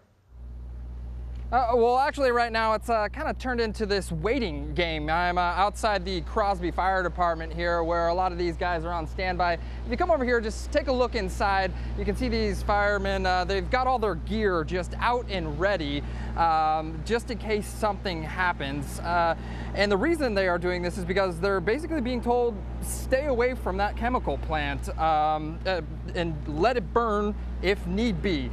And the reason behind that is because this plant really needs to, the chemicals in this plant, they are organic peroxides, and these organic peroxides need to be cooled. They need to be kept cooled, and right now that's not happening. And if they get too hot, they can combust. So what they've done here is they've actually made an evacuation zone around about 1.5 miles around from this plant. Earlier this morning, they heard some pops and noises. They're not sure what it is, but before that, there was some of these. There was a truck that caught fire, and that's kind of and they are expecting more of these fires. Now, the chemical plant did plan for some of these for Hurricane Harvey here. They actually brought in some extra generators, some refrigerant trucks, even liquid nitrogen to try to keep this chemical cool. But of course, that did not work, and now it is in a stage to where they did have to evacuate a lot of people. Now, I just want to let you know that the EPA did come in and do some air tests earlier outside of the evacuation zone. They did find that there really isn't any harmful chemicals coming out into this outside of the evacuation zone.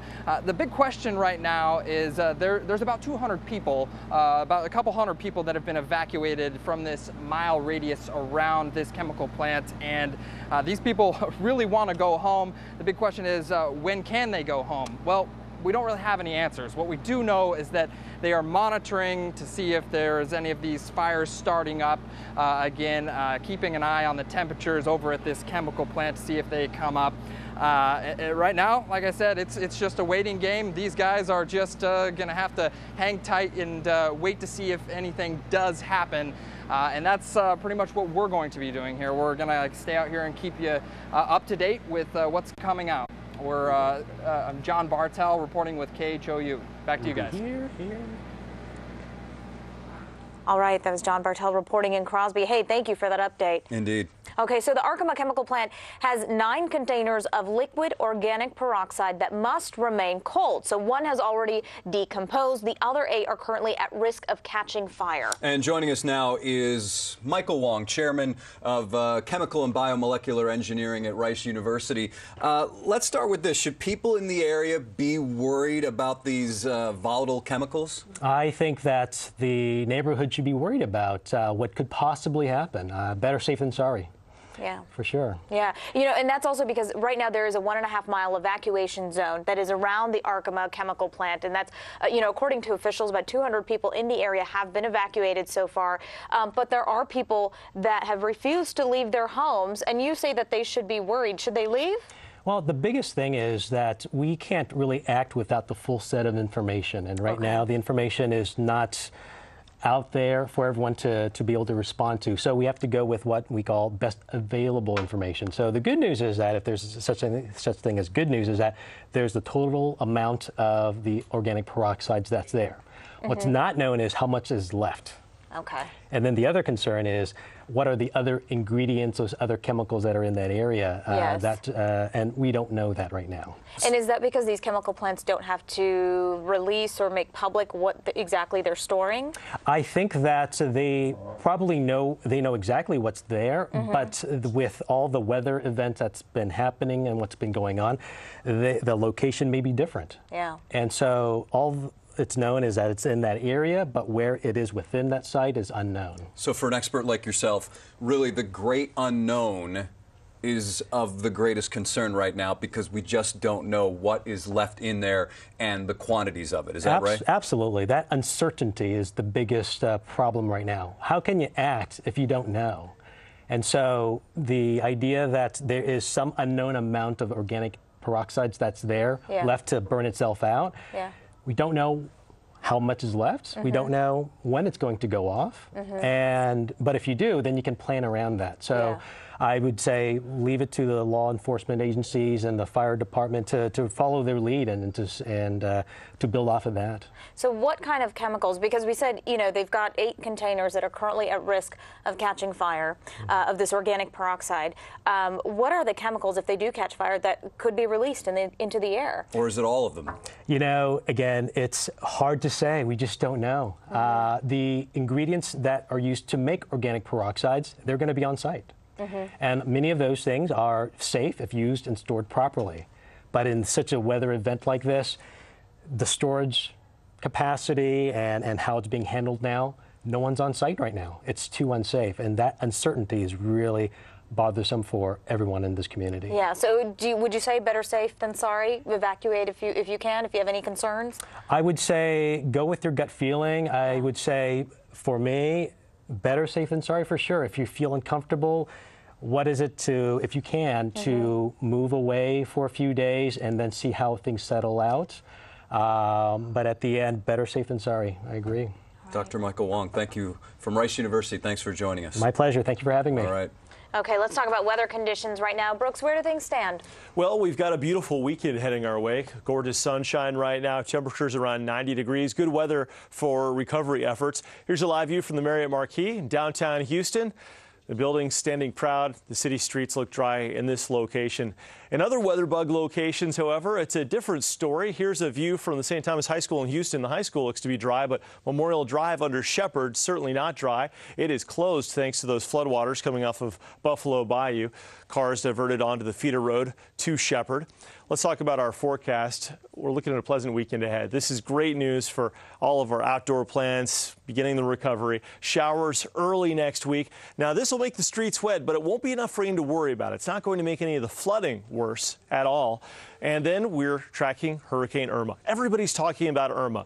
Let's see where it is. Let's see where it's going. Right now, it's way out in the middle of the Atlantic Ocean, and look at that eye. Purely a strong hurricane, thankfully not forecast to come anywhere near us for now. This is a look at a close-up. It looks like it's gaining a pretty concentric presentation, which would indicate the development of a powerful hurricane. In fact, it's officially Cat 2 right now with winds of 120 miles an hour. But once it reaches winds of 125 miles an hour, which should happen tonight, it'll be a Cat 3 major hurricane, and then forecast officially by the Hurricane Center to become a Category 4 by the middle of next week with winds of 130. Now, these are spaghetti plots not showing the forecast, but they're spaghetti plots showing historic hurricane tracks that have passed within 100 nautical miles of Irma's current position.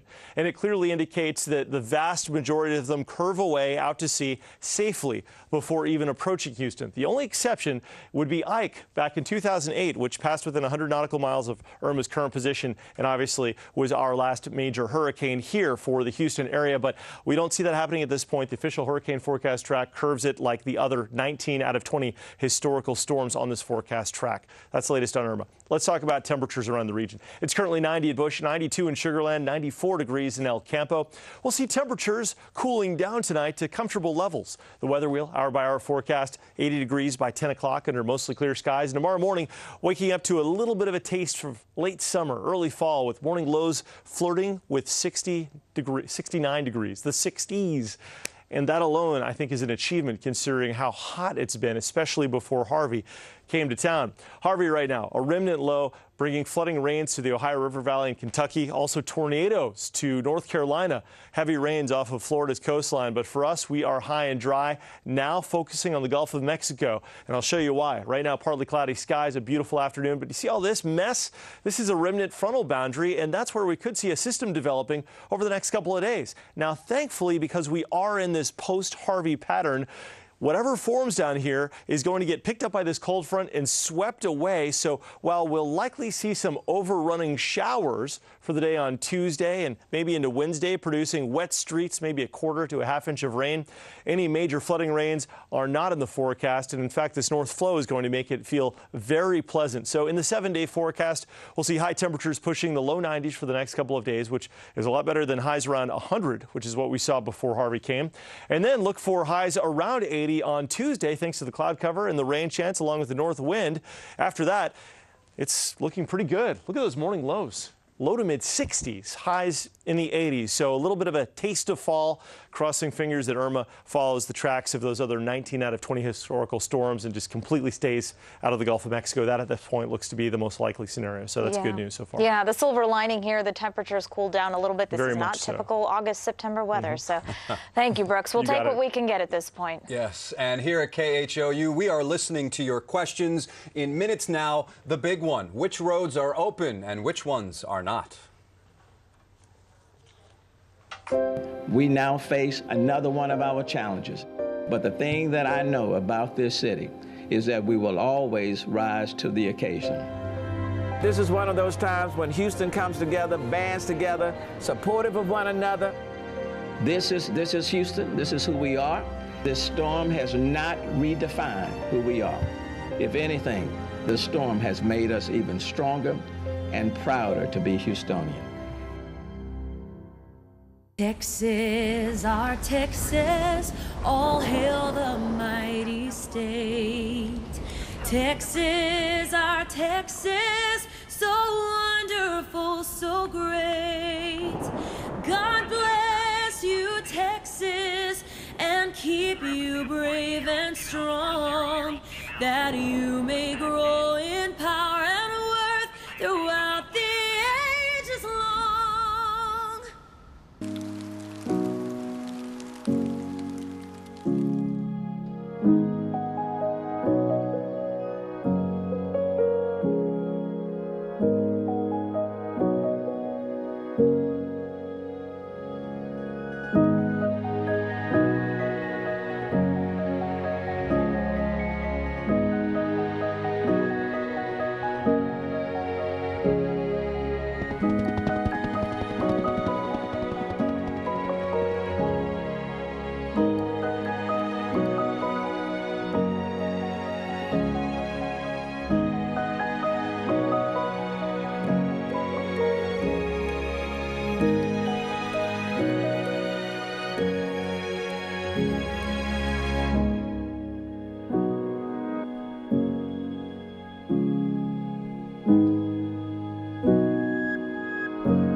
And though the high waters in Houston may be receding, so many homes and neighborhoods, of course, are still flooded. Yeah, Mayor Sylvester Turner spoke with Mark Strassman in his first extensive interview since this storm hit.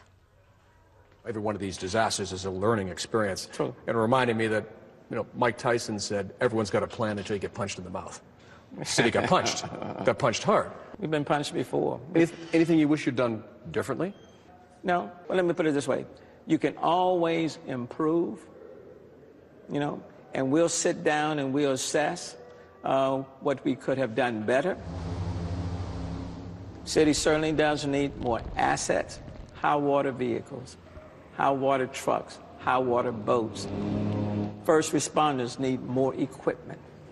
And in a storm like this, when some of your roads are cut off and your airports may not be functioning at that point in time, it makes it much difficult to get to people as soon as you would like to. You must be so tired. Yes, ma'am. We've got roughly 12,000 folks in shelters. Some of those folks are going to need help indefinitely. Absolutely. Many of those people, and we're working on a plan for them to transition them out. What's the plan? The plan is to work with FEMA. In the city of Houston, you've got thousands of people that are impacted. We need a lot of FEMA workers on the ground, registering and processing those applications. We need to be able to give them the assurance that there is some sort of temporary housing or permanent housing for them. People are appreciative of being in the shelter, but after about 5 to 7, 8 days, it gets old. It gets old, and they want to go home, which means they expect us to operate with the greatest degree of urgency. And none of this is going to be cheap. What we are needing from FEMA is an advance payment on debris removal. I will tell you, my request has been $75 million as an advance payment just on debris removal. Just for the city of Houston alone, could be anywhere between $250 to $300 million. What's going to be the total price tag for it? It's going to be huge. I have the opportunity to do an aerial view of the city of Houston. Any question in your mind that you'll be dealing with something Harvey related to the last day you're in office? Absolutely not. You come back and visit the city of Houston a year from now, and this city of Houston will be a shining star of how a city recovers when it has been hit with this degree of enormity. There is no doubt in my mind that the city that I know, which I was born and reared, the city that I know, this city will bounce back like never before.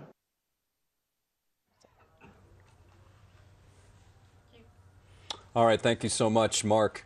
Well, as we move on here, we can tell you that a lot of roads in our area are closed due to high water. Yeah, we have some maps you should look at just to get a better idea of what roads are closed, what's open. So right now on the west side, the biggest problem is Highway 6 and Beltway 8. Both of those are closed. You can see north and south because of high water from the Buffalo Bayou. Also, on the east side, the inbound lanes of I-10 starting at Lynchburg and crossing over the San Jacinto are all shut down. No word on how long those roads will remain shut down.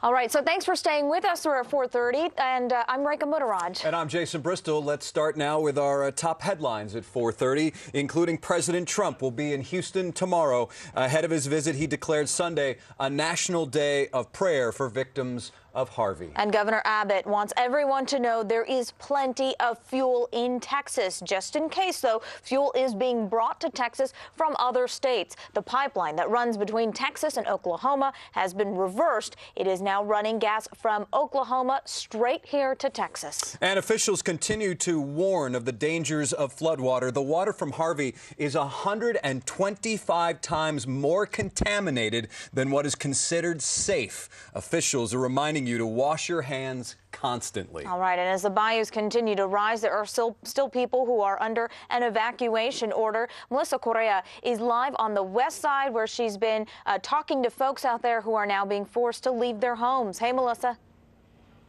Hey there, Rekha. At this point, not a lot of panic, but we are overwhelmed with frustration from some of these homeowners. First, I want to get you up to speed.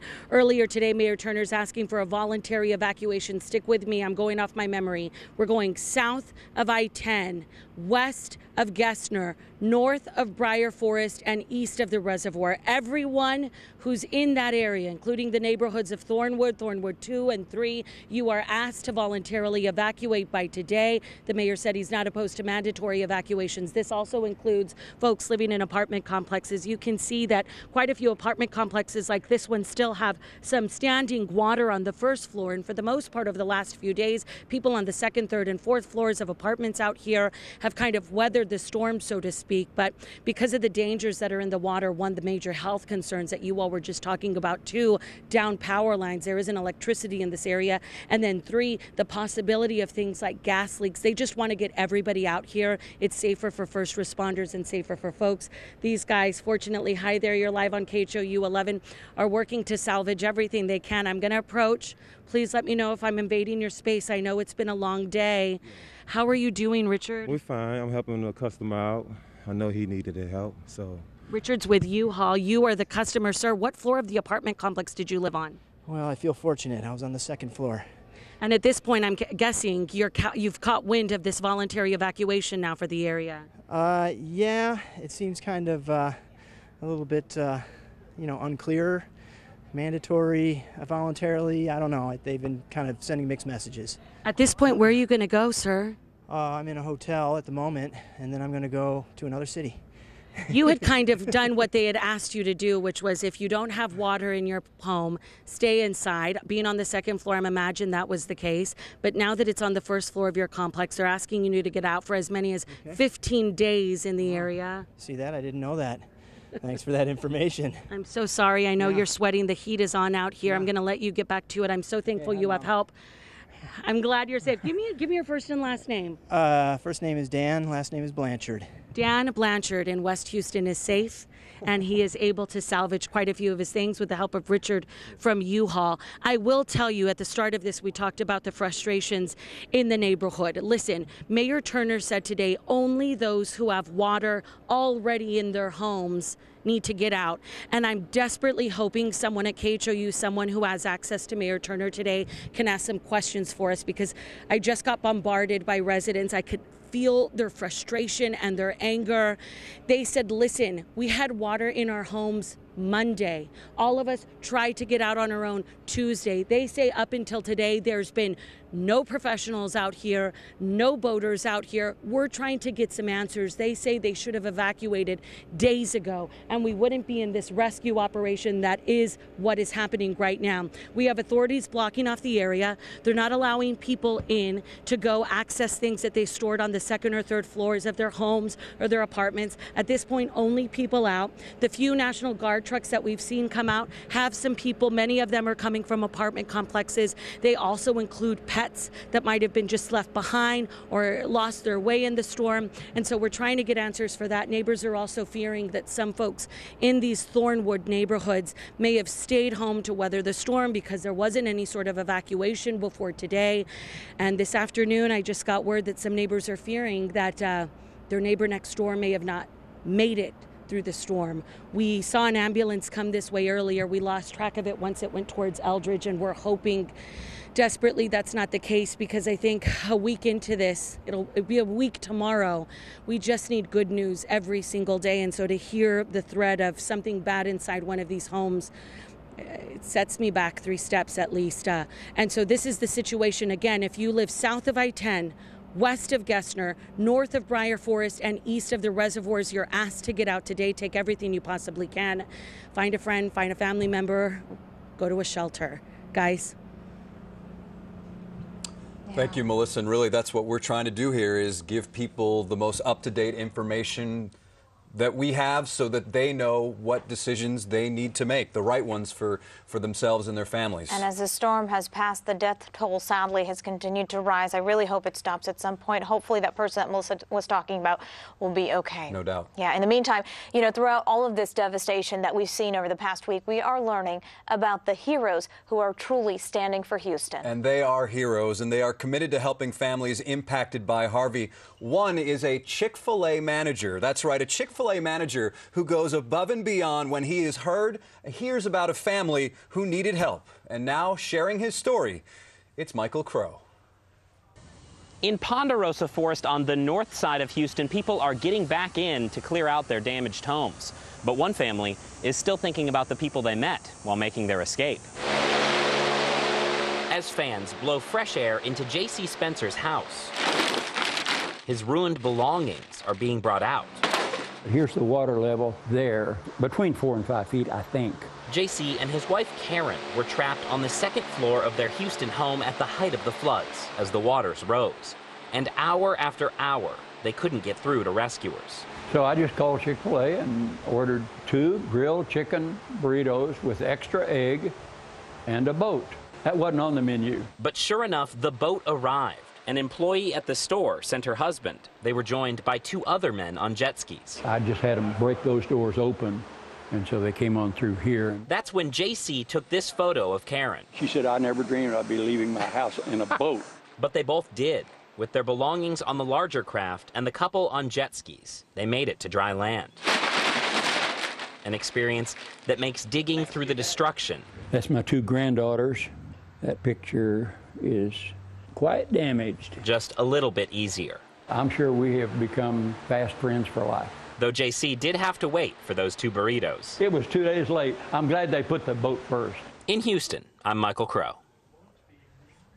And we certainly have seen a lot of that. Can we please bring a boat? What's interesting, if you go to our Facebook page, Keith Tomsky, one of our photojournalists here, has some tips on how to keep your photographs, basically keep them, bring them back from some of this water damage. So if you have a chance, certainly go check that out. Yeah, when you're fleeing from your home, it's very difficult to think in that moment, what do I need to take with me? You think pictures, you're always told, take your pictures, take your mementos, but it's hard to keep your head straight. So yeah, that is incredible advice. In the meantime, let's go now to weather and get an update from Brooks. Hi, Brooks. Hey guys, we've got a beautiful weekend ahead, so that'll be good news for folks who are outside trying to clean up if you are so lucky where your neighborhood has drained out. Right now, a live view from the Hotel Galvez. It's a beautiful day on the island, but you may want to think about staying out of the water for a couple of days just anywhere in coastal Texas, because with all that runoff and all the germs in the water, better safe than sorry. That said, the Gulf is pretty clean, all things considered. However, roads still challenged, to say the least. This is Memorial Drive just under Shepherd, the underpass where it dips down, still closed off, so people are forced off the feeder onto Shepherd. But a lot of roads out there still feeling the effects of this floodwater, as are many neighborhoods. In our headlines, a pleasant weather weekend lay ahead with lots of sunshine and relatively comfortable temperatures. Showers early next week, but not enough to present any problems or make the flooding worse out there. And then for the tropics, tracking Hurricane Irma. Now, the good news with Irma is that Irma does not look to be a threat to the Gulf of Mexico. Here it is, big picture. Texas clearly visible over here, and way over here is Irma. Irma is wrapping itself up. This storm will quickly become a Category 3 hurricane. Certainly looks like that on satellite picture, although officially right now still a Cat 2. It's only 5 miles per hour short, but very concentric presentation. A powerful storm, and one the National Weather Service, National Hurricane Center, has advised that if you have any vacation plans in the British Virgin Islands or Puerto Rico, to watch this one very carefully because it could be quite dangerous as it strengthens from a Cat 2 to a Cat 3 to potentially a Cat 4 by the middle of next week. Now, as we zoom out, I want to show you where the historic hurricanes, the ones on record that have passed within 100 nautical miles of Irma's current position, have tracked. And I want you to notice that 19 of the 20 that have formed have curved in the open Atlantic Ocean. So statistically, it's highly unlikely that this will enter the Gulf, just from history alone. The only exception was Ike in 2008, which tracked, of course, right into Houston. Now, looking at the Gulf of Mexico for next week, it'll be closed off with a big cool front draped across it, so that should deflect anything. So the chance of Irma making it into the Gulf looks to be decreasingly unlikely. That's good news for us. Obviously, we don't need any more tropical weather this year. Hopefully, Harvey was it. 90 degrees at Bush. We will take a look at that 7-day forecast coming up. But the bottom line is we got sunshine for the next 4 days or so, 3 days, and then a little bit of rain for early next week. Here's a look at that. Just an outside chance for a couple of showers and cooler weather. Actually, that was the weather wheel. But anyway, you guys get the idea. Still working out the kinks here. I need a monitor. We'll see you guys soon. All right, we'll get you one soon. Well, next, we're going to take a bird's eye view of all the flooding that we have been seeing across Texas. Stay with us. We now face another one of our challenges. It's not the first, and it will not be the last. But the thing that I know about this city is that we will always rise to the occasion. I have no doubt about any of that. As you can see, the need is tremendous. But this is one of those times when Houston comes together, bands together, supportive of one another. I cannot say enough for the volunteers and all of the people who are here. This is a total team effort. This is Houston. This is who we are. This storm has not redefined who we are. If anything, the storm has made us even stronger and prouder to be Houstonian. And if there's any silver lining, I'm very proud of that.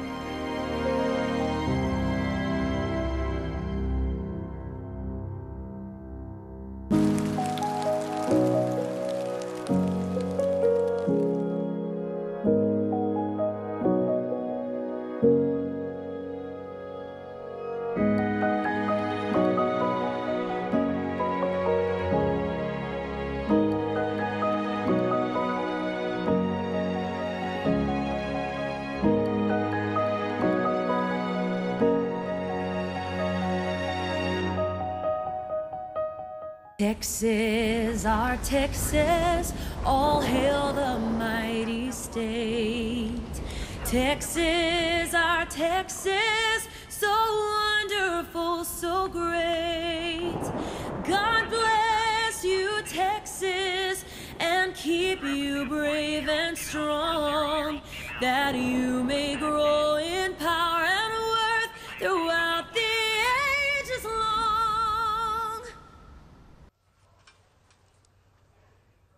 Throughout this entire ordeal, this devastation that we've seen, people have continued to stand for Houston. And another way to stand for Houston is to open your home to people who are in need. That's this story now from Sherman Chow.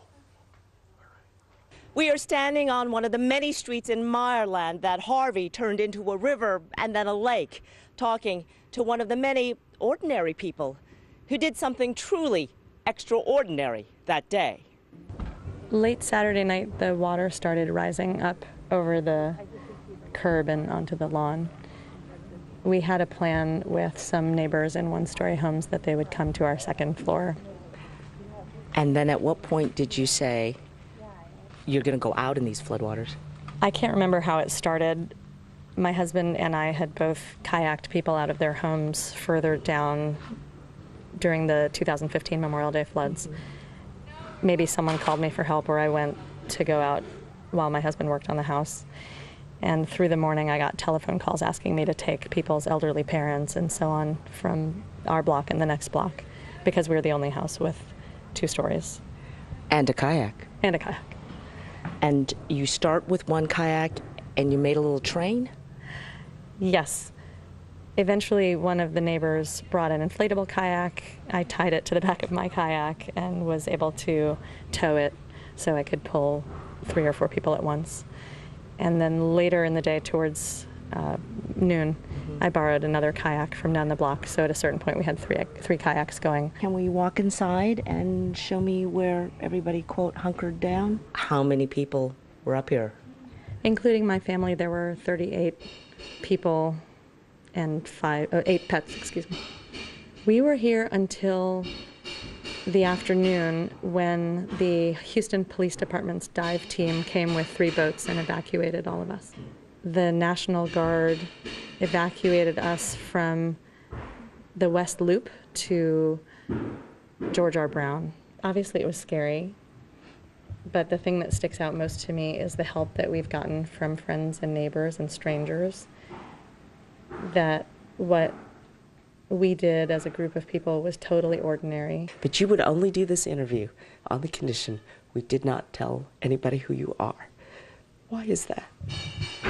I don't feel right capitalizing on totally ordinary behavior. I don't want to be made into a hero that I'm not.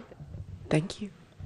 You may not see her face today, but she is, in fact, the face of Houston.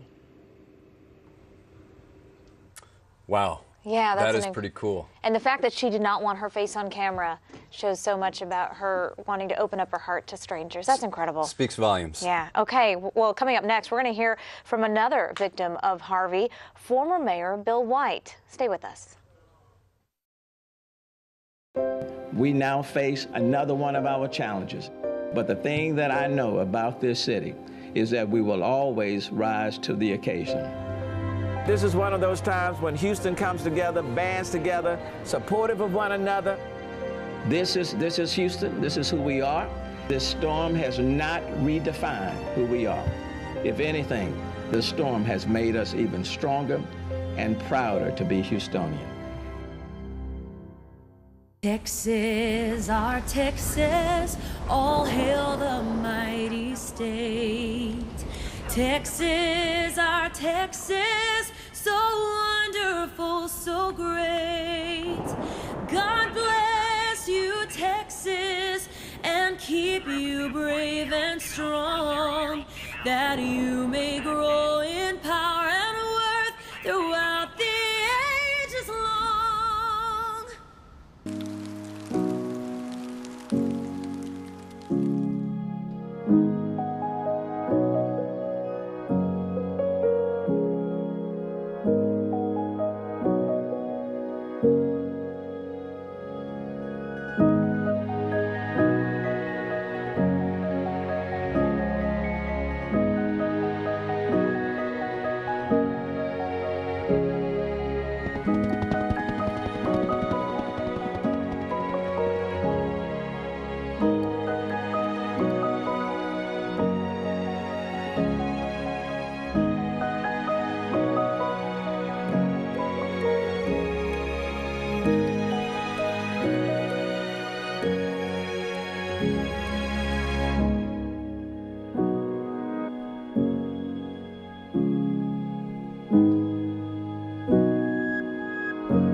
Yes, there are struggles and there are challenges, but we do indeed stand for Houston. And Houstonians are now turning to another leader of Houston, former Mayor Bill White. This week, though, former Mayor Bill White became one of Harvey's victims. CBS's Jamie Yukas has that story. When you watch it play out, were you like, oh my gosh, I thought this would always be a worst case scenario? Well, this was a little worse than the worst case. Will be. Former Houston Mayor Bill White battled several hurricanes during his tenure. He built his house 18 years ago along the Buffalo Bayou and took extra precautions knowing a major hurricane could flood his backyard. But he never imagined it would flood his home. We put it on stilts, so if we had a 1 in 500-year flood, it would go underneath and not into the house. It not only came up to the deck, but inside the first floor of his home. You heard gurgling noises and rumbling noises underneath the floorboard. And then I looked down and saw spouts of water coming up from every electrical circuit, every small crack. Neighbors snapped this photo when he finally decided to leave his house by wading through waist-deep water. Now he has contractors ripping up walls and trying to remove insulation before mold sets in. 12 years ago, it was White helping others rebuild their lives. He invited Katrina victims to relocate from New Orleans to Houston. And he said, come on into the city. You know, the policy of the city, which I announced on the first day, was pretty simple. First, do unto others as you'd have them do unto us. We're best when we help each other out as members of the same team. When Hurricane Rita headed for Texas just weeks after Katrina hit, Mayor White set an evacuation plan in motion. But people panicked and fled en masse, causing gridlock. More than 100 people died on the road from accidents and heat stroke. The current Houston mayor has pointed to that incident as one of the reasons he did not evacuate for Harvey. Is there times that the city may just be too big for this type of natural disaster? It is so big that it makes evacuations decisions difficult. Do you think we learn from each natural disaster, or are they all still kind of the same? I hope we learn. I mean, the fact of the matter is we tend to learn and then we tend to forget. We do know this, that each of us isn't in control. And then we are in control of is how we respond to adversity, is our resilience, our attitude, the example we set for others. White says once all this water recedes, he expects much of Houston to be able to be rebuilt. He invited us back a year from now and says at that point he hopes we see a strong and resilient community. Jamie Yukas, CBS News, Houston, Texas. And I think we'll see a strong and resilient community. No doubt. That's why we keep seeing that hashtag Houston Strong. You know, what's interesting about this storm is it really didn't spare anyone. It didn't pick or choose its victims, rich or poor, wherever you live. It affected so many people from all over our area. Yeah. And speaking of strong and resilient, give you a quick update on J.J. Watt and his huge fundraiser. Right now, we are over $15 million, wow. or he is over $15 million, $15.4 million, and now there is a new goal of $20 million. He keeps raising that bar. Incredible. All right, let's go now to David Paul for a check of our forecast. It looks like sunny skies for the next few days, Dave. It's a beautiful day out there. Yeah. It really is. And we do get a weekend to dry out. There is rain next week, but it's because a cool front is coming in, which will just make it even more beautiful going into next weekend. So overall, the weather continues to cooperate with us. There is a spot here. Buffalo Bayou is still flooding this part of Memorial Drive. Our weather bug camera from St. Thomas High School there, so traffic being diverted around that. Conditions outside right now, let's take a look. Beautiful weekend. That's what's on tap. Showers early next week should not be a big deal. And then we continue to track Hurricane Irma. And let's just go ahead and leap right out into the tropics and take a look at Irma. Now, let me just set your bearings here. Hold on just a second. So this is scattered showers and thunderstorms in the Gulf. We'll talk about that in just a second, but I'm not overly concerned. Irma, way out here in the open Atlantic. There's Irma. We can zoom in on Irma. And boy, this is a powerful Cat 3 hurricane. It looks like it's about to go Cat 4. Very well focused eye. It looks a lot like Harvey did when he made landfall. And so Irma's out here. Let's take a look at the forecast track from the Hurricane Center. Irma Cat 2, just about to go Cat 3. We expect it'll go Cat 4, but may miss the Lesser Antilles Islands here. That would be very good for the island of Guadalupe and the interest here in San Juan, Puerto Rico. So that's the forecast going out to Wednesday, this coming Wednesday next week. After that, it looks unlikely that the storm will get into the Gulf of Mexico. However, I have to be straight with you. Forecasting anything past Wednesday of next week is really just not possible. There's too much complex stuff going on in the mid and upper levels of the atmosphere for us to pinpoint a forecast past Wednesday. So one of the forecasting tools we do use in a situation like this, where we're really wanting a long-term forecast, but we just don't have it, is we look at history. And so what we've done here is we've plotted, whoops, hit the back button, So what we've done here is we've plotted, all right, hit the space bar, hit it again, and when it stops, we'll hit it one more time. All right, there we go, so leave it here. So what we've done is we've plotted all the historical tracks that we know of that have passed within 100 nautical miles of the current location of Irma.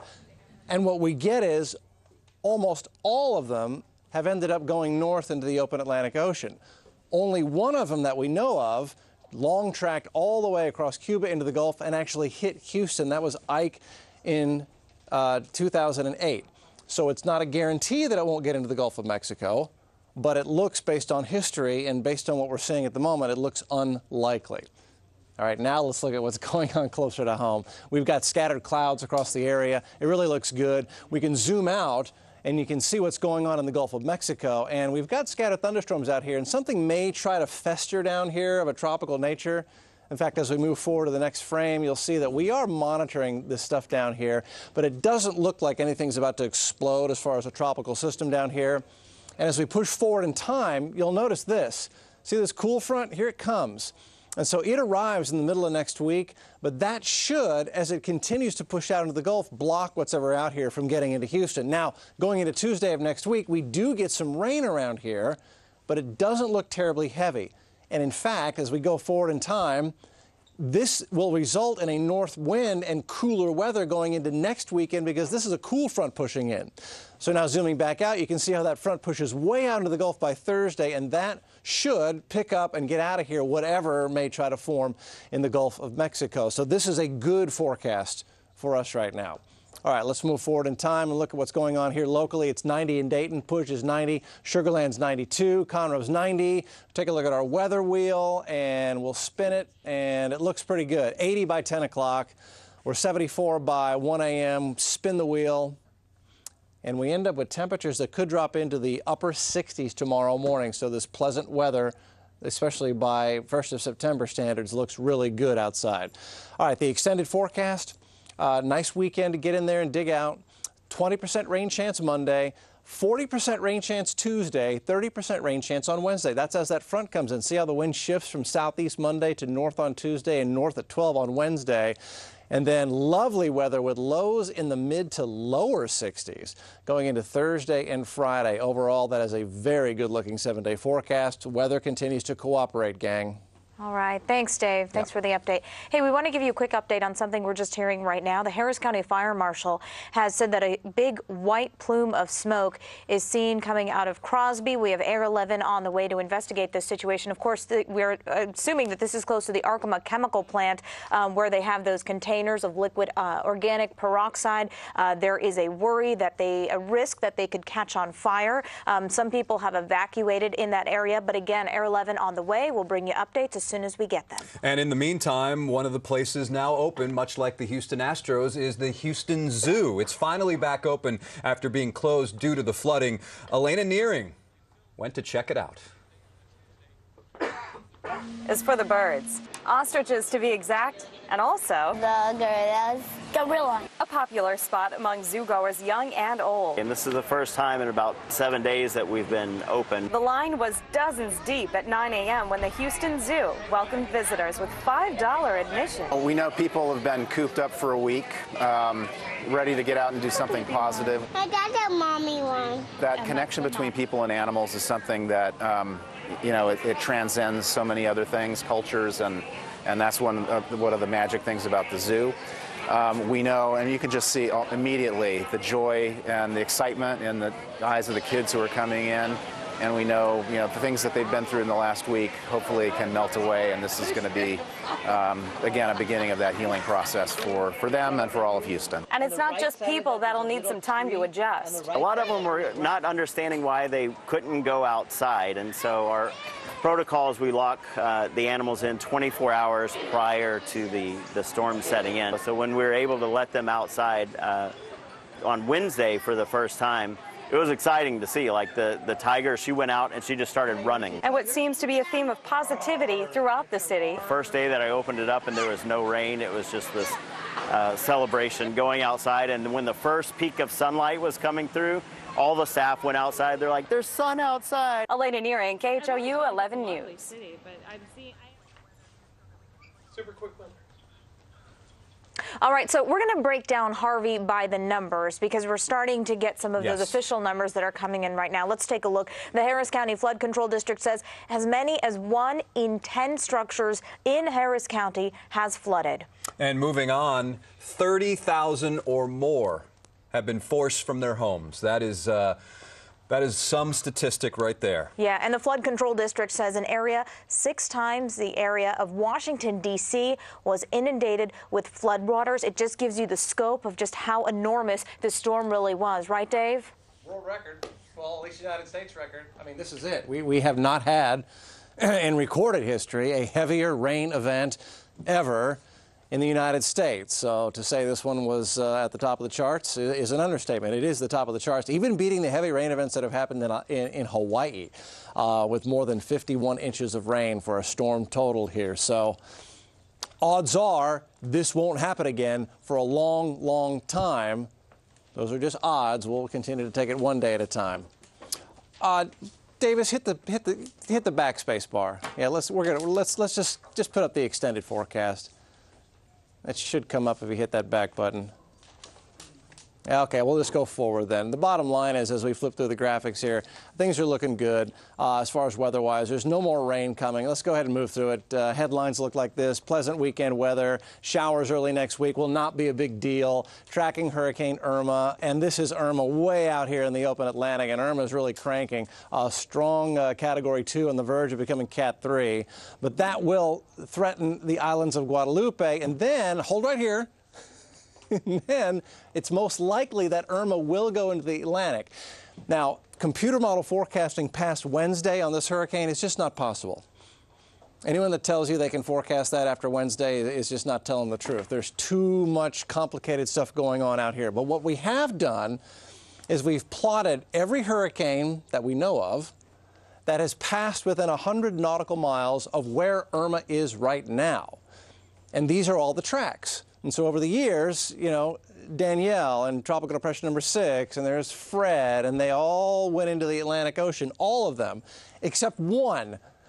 And that was Ike, the one that hit us back in 2008. So statistically, based on history, it is very unlikely that Irma would get into the Gulf of Mexico. But again, we can't forecast this thing past Wednesday of next week. There's just too much uncertainty after that. So we'll continue to watch it and track it and keep you posted here. All right, let's move ahead and let's take a look at what's going on closer to home. Scattered clouds, beautiful day.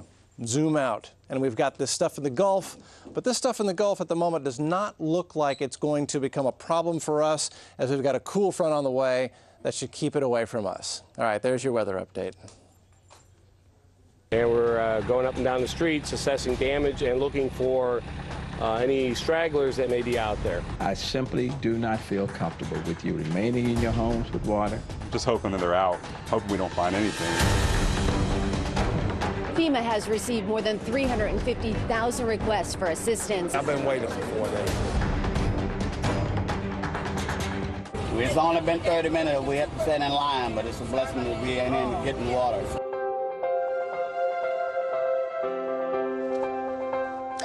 Good evening, everyone. I'm Len Cannon. And I'm Mia Gradney. Thank you so much for joining us at this time as we deal with the aftermath of Harvey and now the road to recovery. Things are improving, but there are still areas taking on water. So let's get you the very latest headlines, get you up to speed. Now, you've heard about a 500-year flood before. However, the 47.4 inches of rainfall in 4 days on Clear Creek equates to a 40,000-year event. That's just astonishing. And while the water, as you know, is receding in some parts of Harris County, that is not the case along Buffalo Bayou.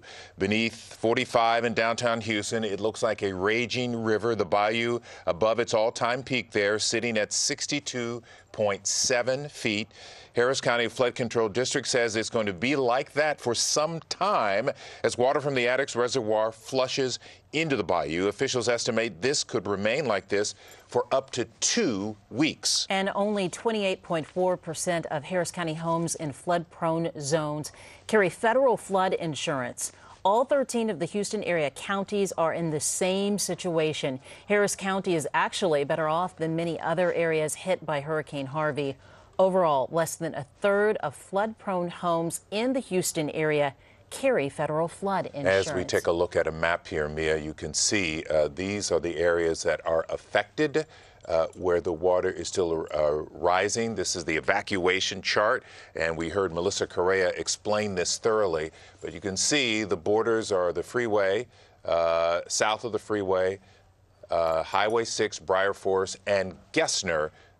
Those are the borders where people are being told to get out. Right, and the increasing concern here is that these areas could actually grow, that we could see more homes, people having to flee their homes. Doesn't even seem possible, but it certainly is. I know, and a lot of people are looking up at the sky and the weather and thinking the worst is behind us, but not for those people living out on the west side. All right, let's go to Jeremy Rogowski. He's on the west side. Jeremy? Yeah, for homeowners here, Len and Mia, you really can say it's been a 1-2 punch. First, the torrential rains of Harvey, then the continuous discharge. Millions of gallons of water from upstream at the Barker and Addicks Reservoir dams. The result of that double blow is this. This neighborhood is Nottingham Forest, and this is as far as you can go if you don't have a boat. We did get on one today, and here is what we saw in this neighborhood.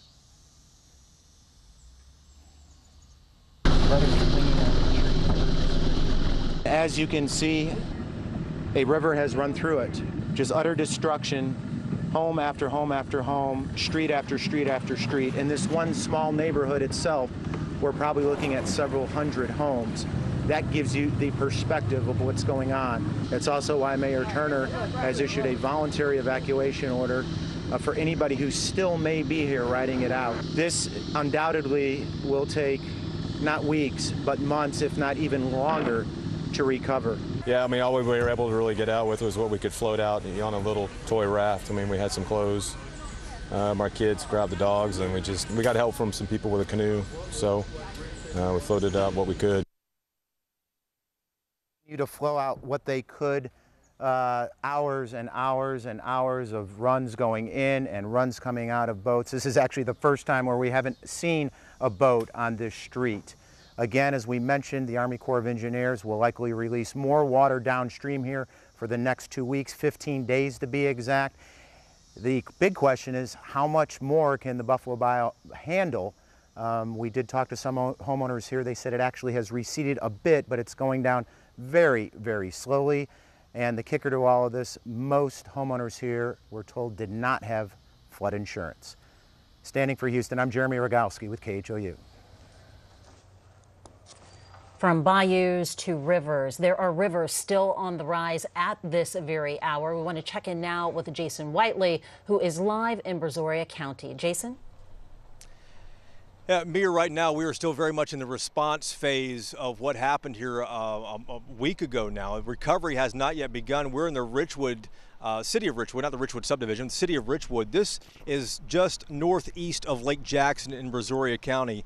Water is rising at this hour, the 5 o'clock hour here as we speak, and here's the reason why. As everything drains in Harris County, as things drain over in Fort Bend County, a lot of that water, especially from the Brazos, which runs through Fort Bend County there, a lot of that water ends up right here in Brazoria County as it flows south. As you see, the Richwood Volunteer Fire Department driving through in this high water rescue vehicle. Of about 15 minutes ago, we were actually on that vehicle as we went back inside with some of the residents and homeowners who live here who had to leave immediately. So they needed to go back in. One needed diabetic medication, another needed to pick up. So we actually rescued another cat that was sitting on a windowsill that someone wasn't able to corral before they had to get out from the high water. Here's what the police chief and the fire chief are telling us right now at the 5 o'clock hour. This water here is going to rise and will likely crest, they say, on Sunday, perhaps Monday. Once it crests, as David, Paul, and I talked about last night, that water is going to stay at that level for 2 or 3 days. So folks who live down here will likely go 2 weeks or so before they're able to get back into their homes. Keep in mind, when Hurricane Harvey came through this area, it kind of swept up the coast and swept up Lake Jackson all the way up towards Galveston and places like that. The rainfall here didn't really impact anything. It rained a lot like it did everywhere, but the real emergency is beginning now. It began last night when the city of Richwood actually put a mandatory evacuation in for most of the Audubon 1 neighborhood. That's where we are right now. It's one of the largest neighborhoods, 75 homes or so. And as we were on that high water rescue vehicle a little earlier this afternoon, some of the water in homes is 2, 3, 4 feet deep, and again, it is still rising. So folks in this area really need you to keep them in your thoughts. We haven't heard whether they need any more supplies at this point, but the shelter in Khou, we are told, is full as this neighborhood really empties out to let this water move in. Mia and Lynn, back to you.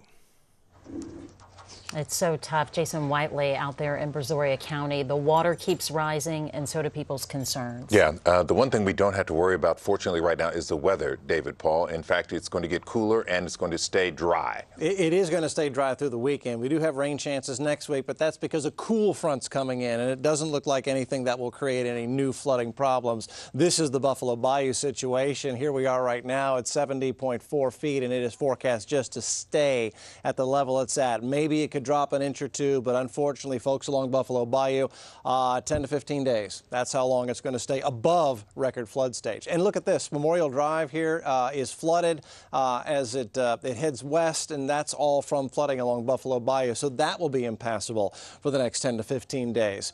Conditions outside, we got a beautiful weekend coming up. Showers early next week. And then tracking Hurricane Irma, but we'll show you that track in a minute. But first, I want to reassure you, at the moment, there are no forecasts that take it into the Gulf. We'll talk about Irma in a couple of minutes. All right, we'll check with you then. Thanks, David. We still have so much to come at this hour at 5 o'clock, including a mental health expert to help us all cope in the aftermath of Harvey. Stay with us.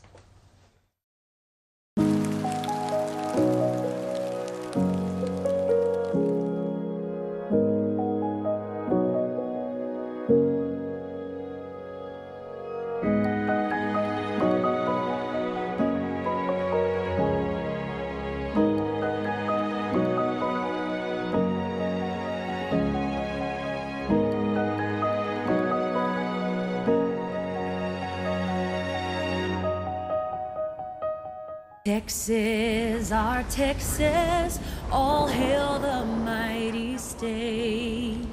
Texas, our Texas, so wonderful, so great. God bless you, Texas, and keep you brave and strong, that you may grow in power and worth throughout the ages long.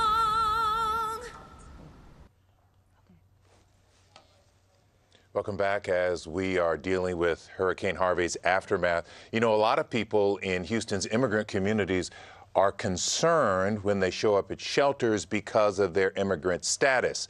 Sonia Gutierrez is looking into who's helping them. For all the people walking into the shelters, one of the first things that they see are folks with this sign. It says, "Tiene preguntas, hablo español." It's from the organization Fiel, who is here to help. What this poster says is, do you have questions? I speak Spanish. So this is a resource for those people who are left without a home because of the hurricane, coming here, don't speak the language, and don't have a place to go. But for a lot of the volunteers, even their future is uncertain because they're waiting for a decision on DACA and see if they're going to be able to stay and continue helping those in need.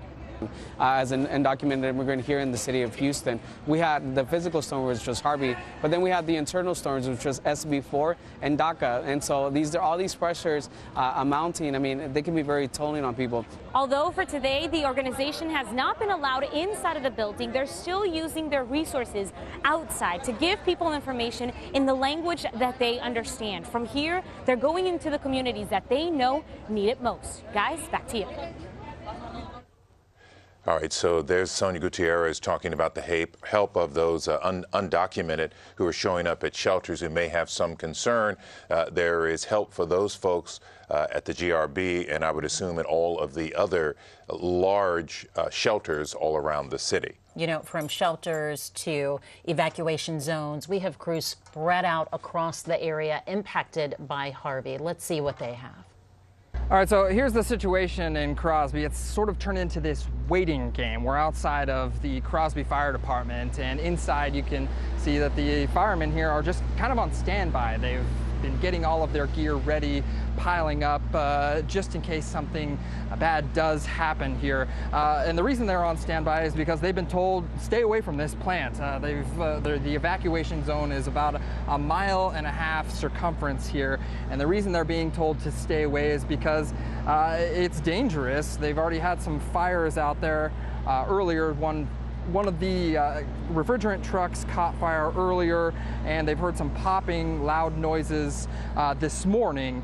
And the reason that they're being told to stay away is because this chemical plant makes what's called organic peroxide. These organic peroxides need to be cooled, need to be kept cool, and they haven't been kept cooled. So now they're in this combustible stage, and the emergency officials have decided we just have to let this burn if it does burn. Now, the chemical plant did plan for Hurricane Harvey. They actually brought in extra generators, refrigeration trucks, liquid nitrogen, all to try to keep that chemical stable, but that did not work.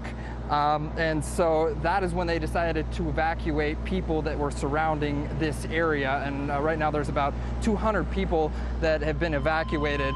And I just want to let you know that the EPA did come out and do some testing in the air. We have had some fires that have brought some smoke up into the air, and they haven't found any harmful chemicals outside of the evacuation zone. So that's something that people out here don't need to be concerned about. But the big question right now is, when can this couple hundred people that did evacuate from this the evacuation zone, when can those people go back home? Well, we don't have answers to that question right now. These guys are closely monitoring what's going on over the plant.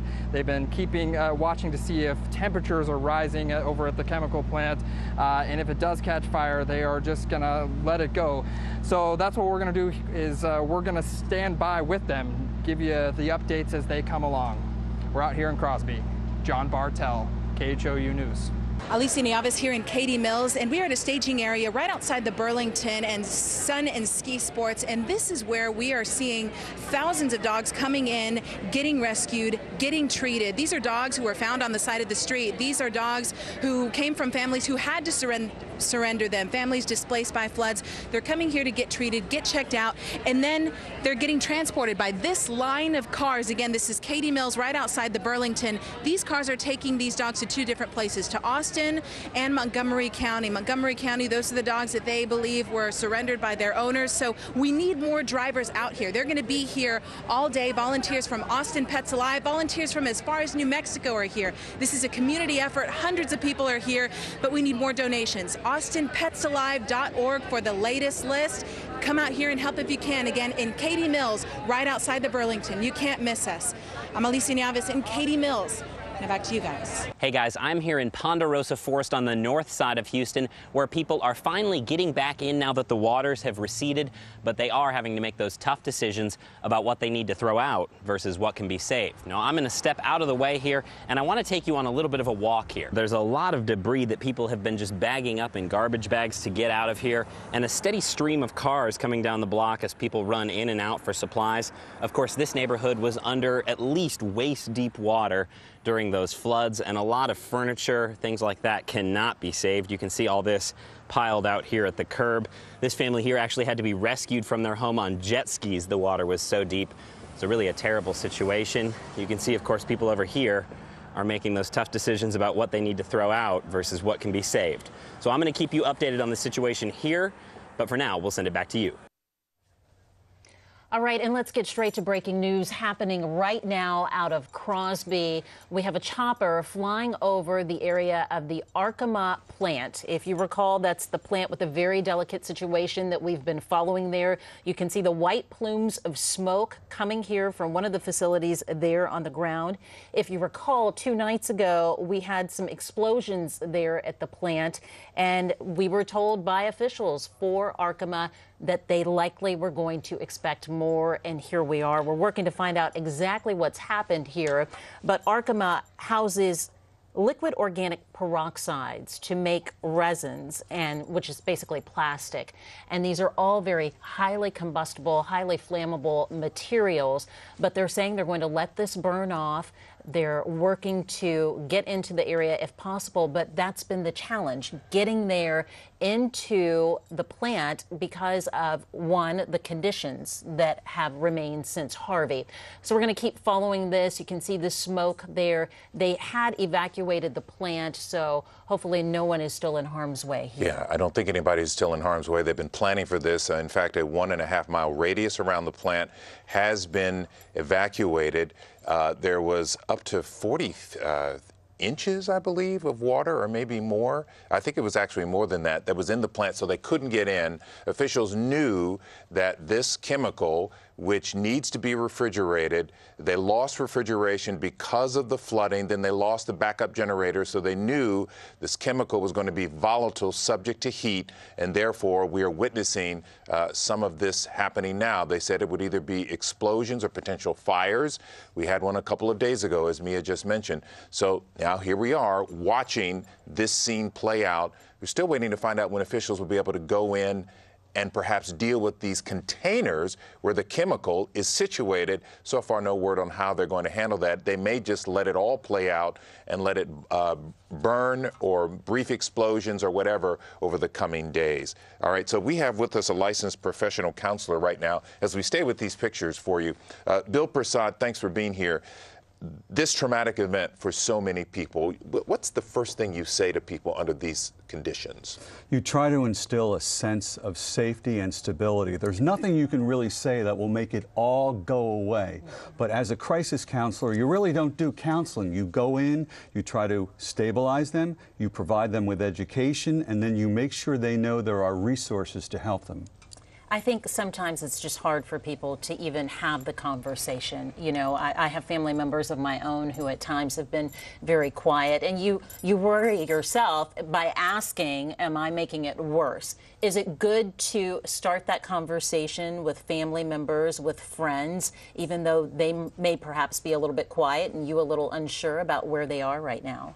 One of the keys is asking someone simply, what do you need? Sometimes in marriages, as men, we want to fix things and we're just uncomfortable with our wives being upset. But the best thing that you can do as a man is to say to your wife, what do you need? And whatever that is, could be a walk, could be a movie, could be a hot bath, whatever it is, that's probably the way to go, as opposed to, I need to fix everything. Yeah, I know a lot of the school districts will start up again on September 11th. They're going to have counselors at the schools.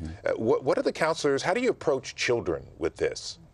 You approach it delicately and you start a conversation. So for a child, what a counselor can try to do is teach the parent how to handle any type of traumatic reactions, such as if a child regresses in behavior, such as the child is potty trained and then has an accident.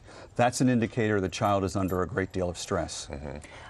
Bill, you know, I've heard from a lot of friends who have made it through Harvey, and they've said to me, I feel guilty. There's something called survivor's remorse. And while the focus, of course, is on those people who have been directly impacted by the storm, you know, for people who are feeling, you know, guilty because they've made it through this, what should they be doing? We have to remember that everyone is affected, even if your house is dry. Your house might be dry, but your workplace might be underwater. You will worry about lost wages. You'll worry about, where do I get gas? Where do I get my groceries? You might have people living in your house. You're trying to take care of them. And also, you might have lost, your family members might have lost their house. So, Bill, I'm going to interrupt you right now. And you're looking at aerials while we're talking to Bill Prasad, a licensed professional counselor. And now you can see we have gone from smoke to flames at the Arkema plant in Crosby.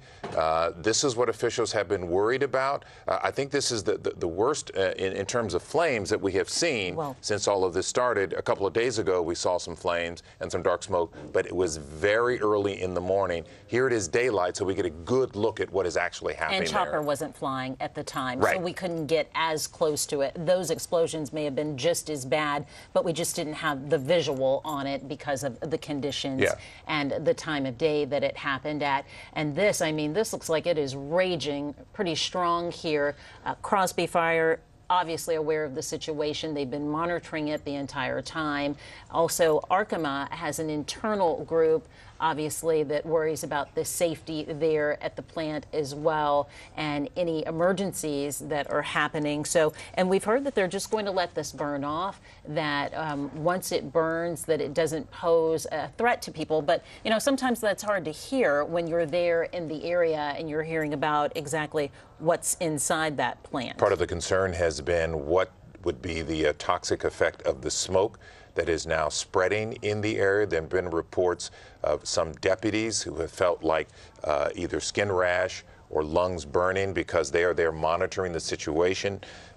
So that's why they had the evacuation in place to prevent that sort of thing. We were told that it should not be the smoke that would come from this, and because they've evacuated, neighbors should not be affected. However, we did report yesterday there were some people refusing to leave the evacuation zone around the plant. So I don't know how many people are still around, and it remains to be seen what, if any, effect this smoke could have on them. It's something we're going to try and work to find out for you as well, too.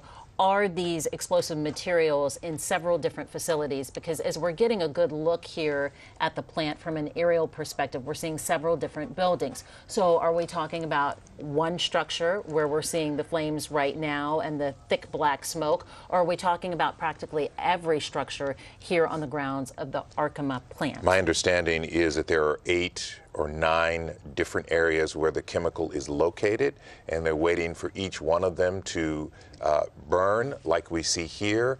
So how many we have left of these containers, uncertain.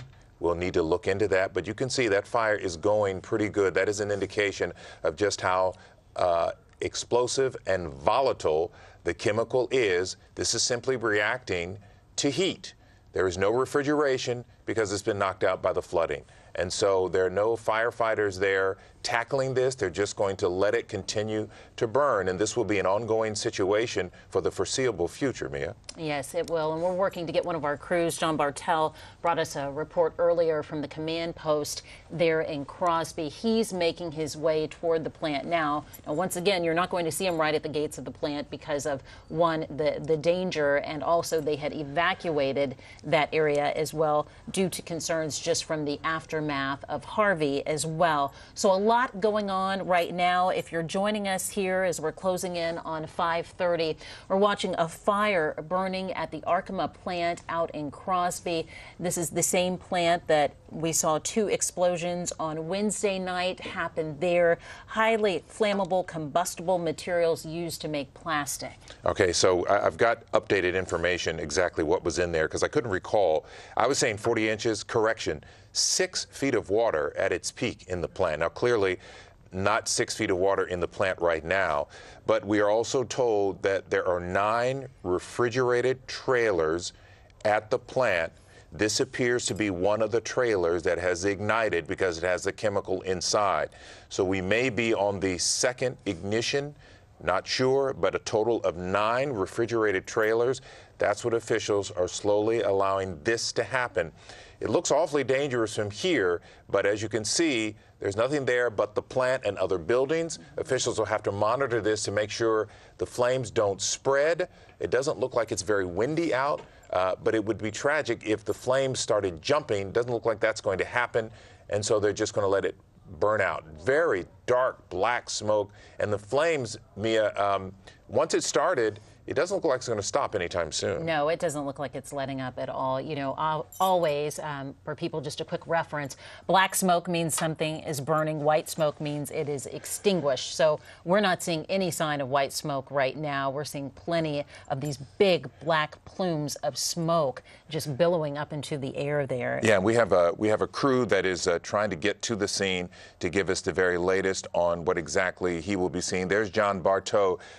John, tell us what you're seeing and what you're hearing from officials there.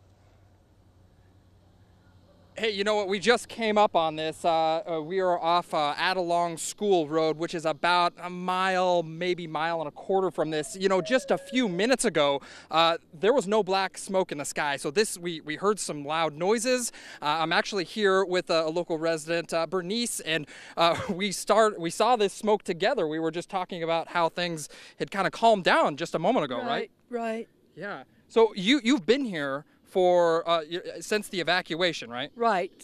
Yes. And tell me what you've kind of been watching this, right? Yes, I have. I've been very frightened. I've been waiting for this. It's been like we've been sitting on pins and needles waiting for the explosions, and now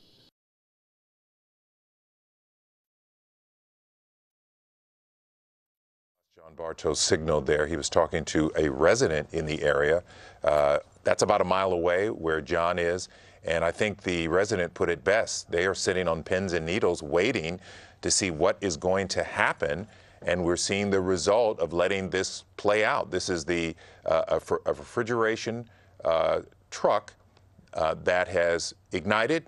First it was the smoke, and now we see the flames there. Right, and a refrigerated truck. What's happened here, as we understand it, these chemicals, the liquid organic peroxides, have to be kept at a certain temperature.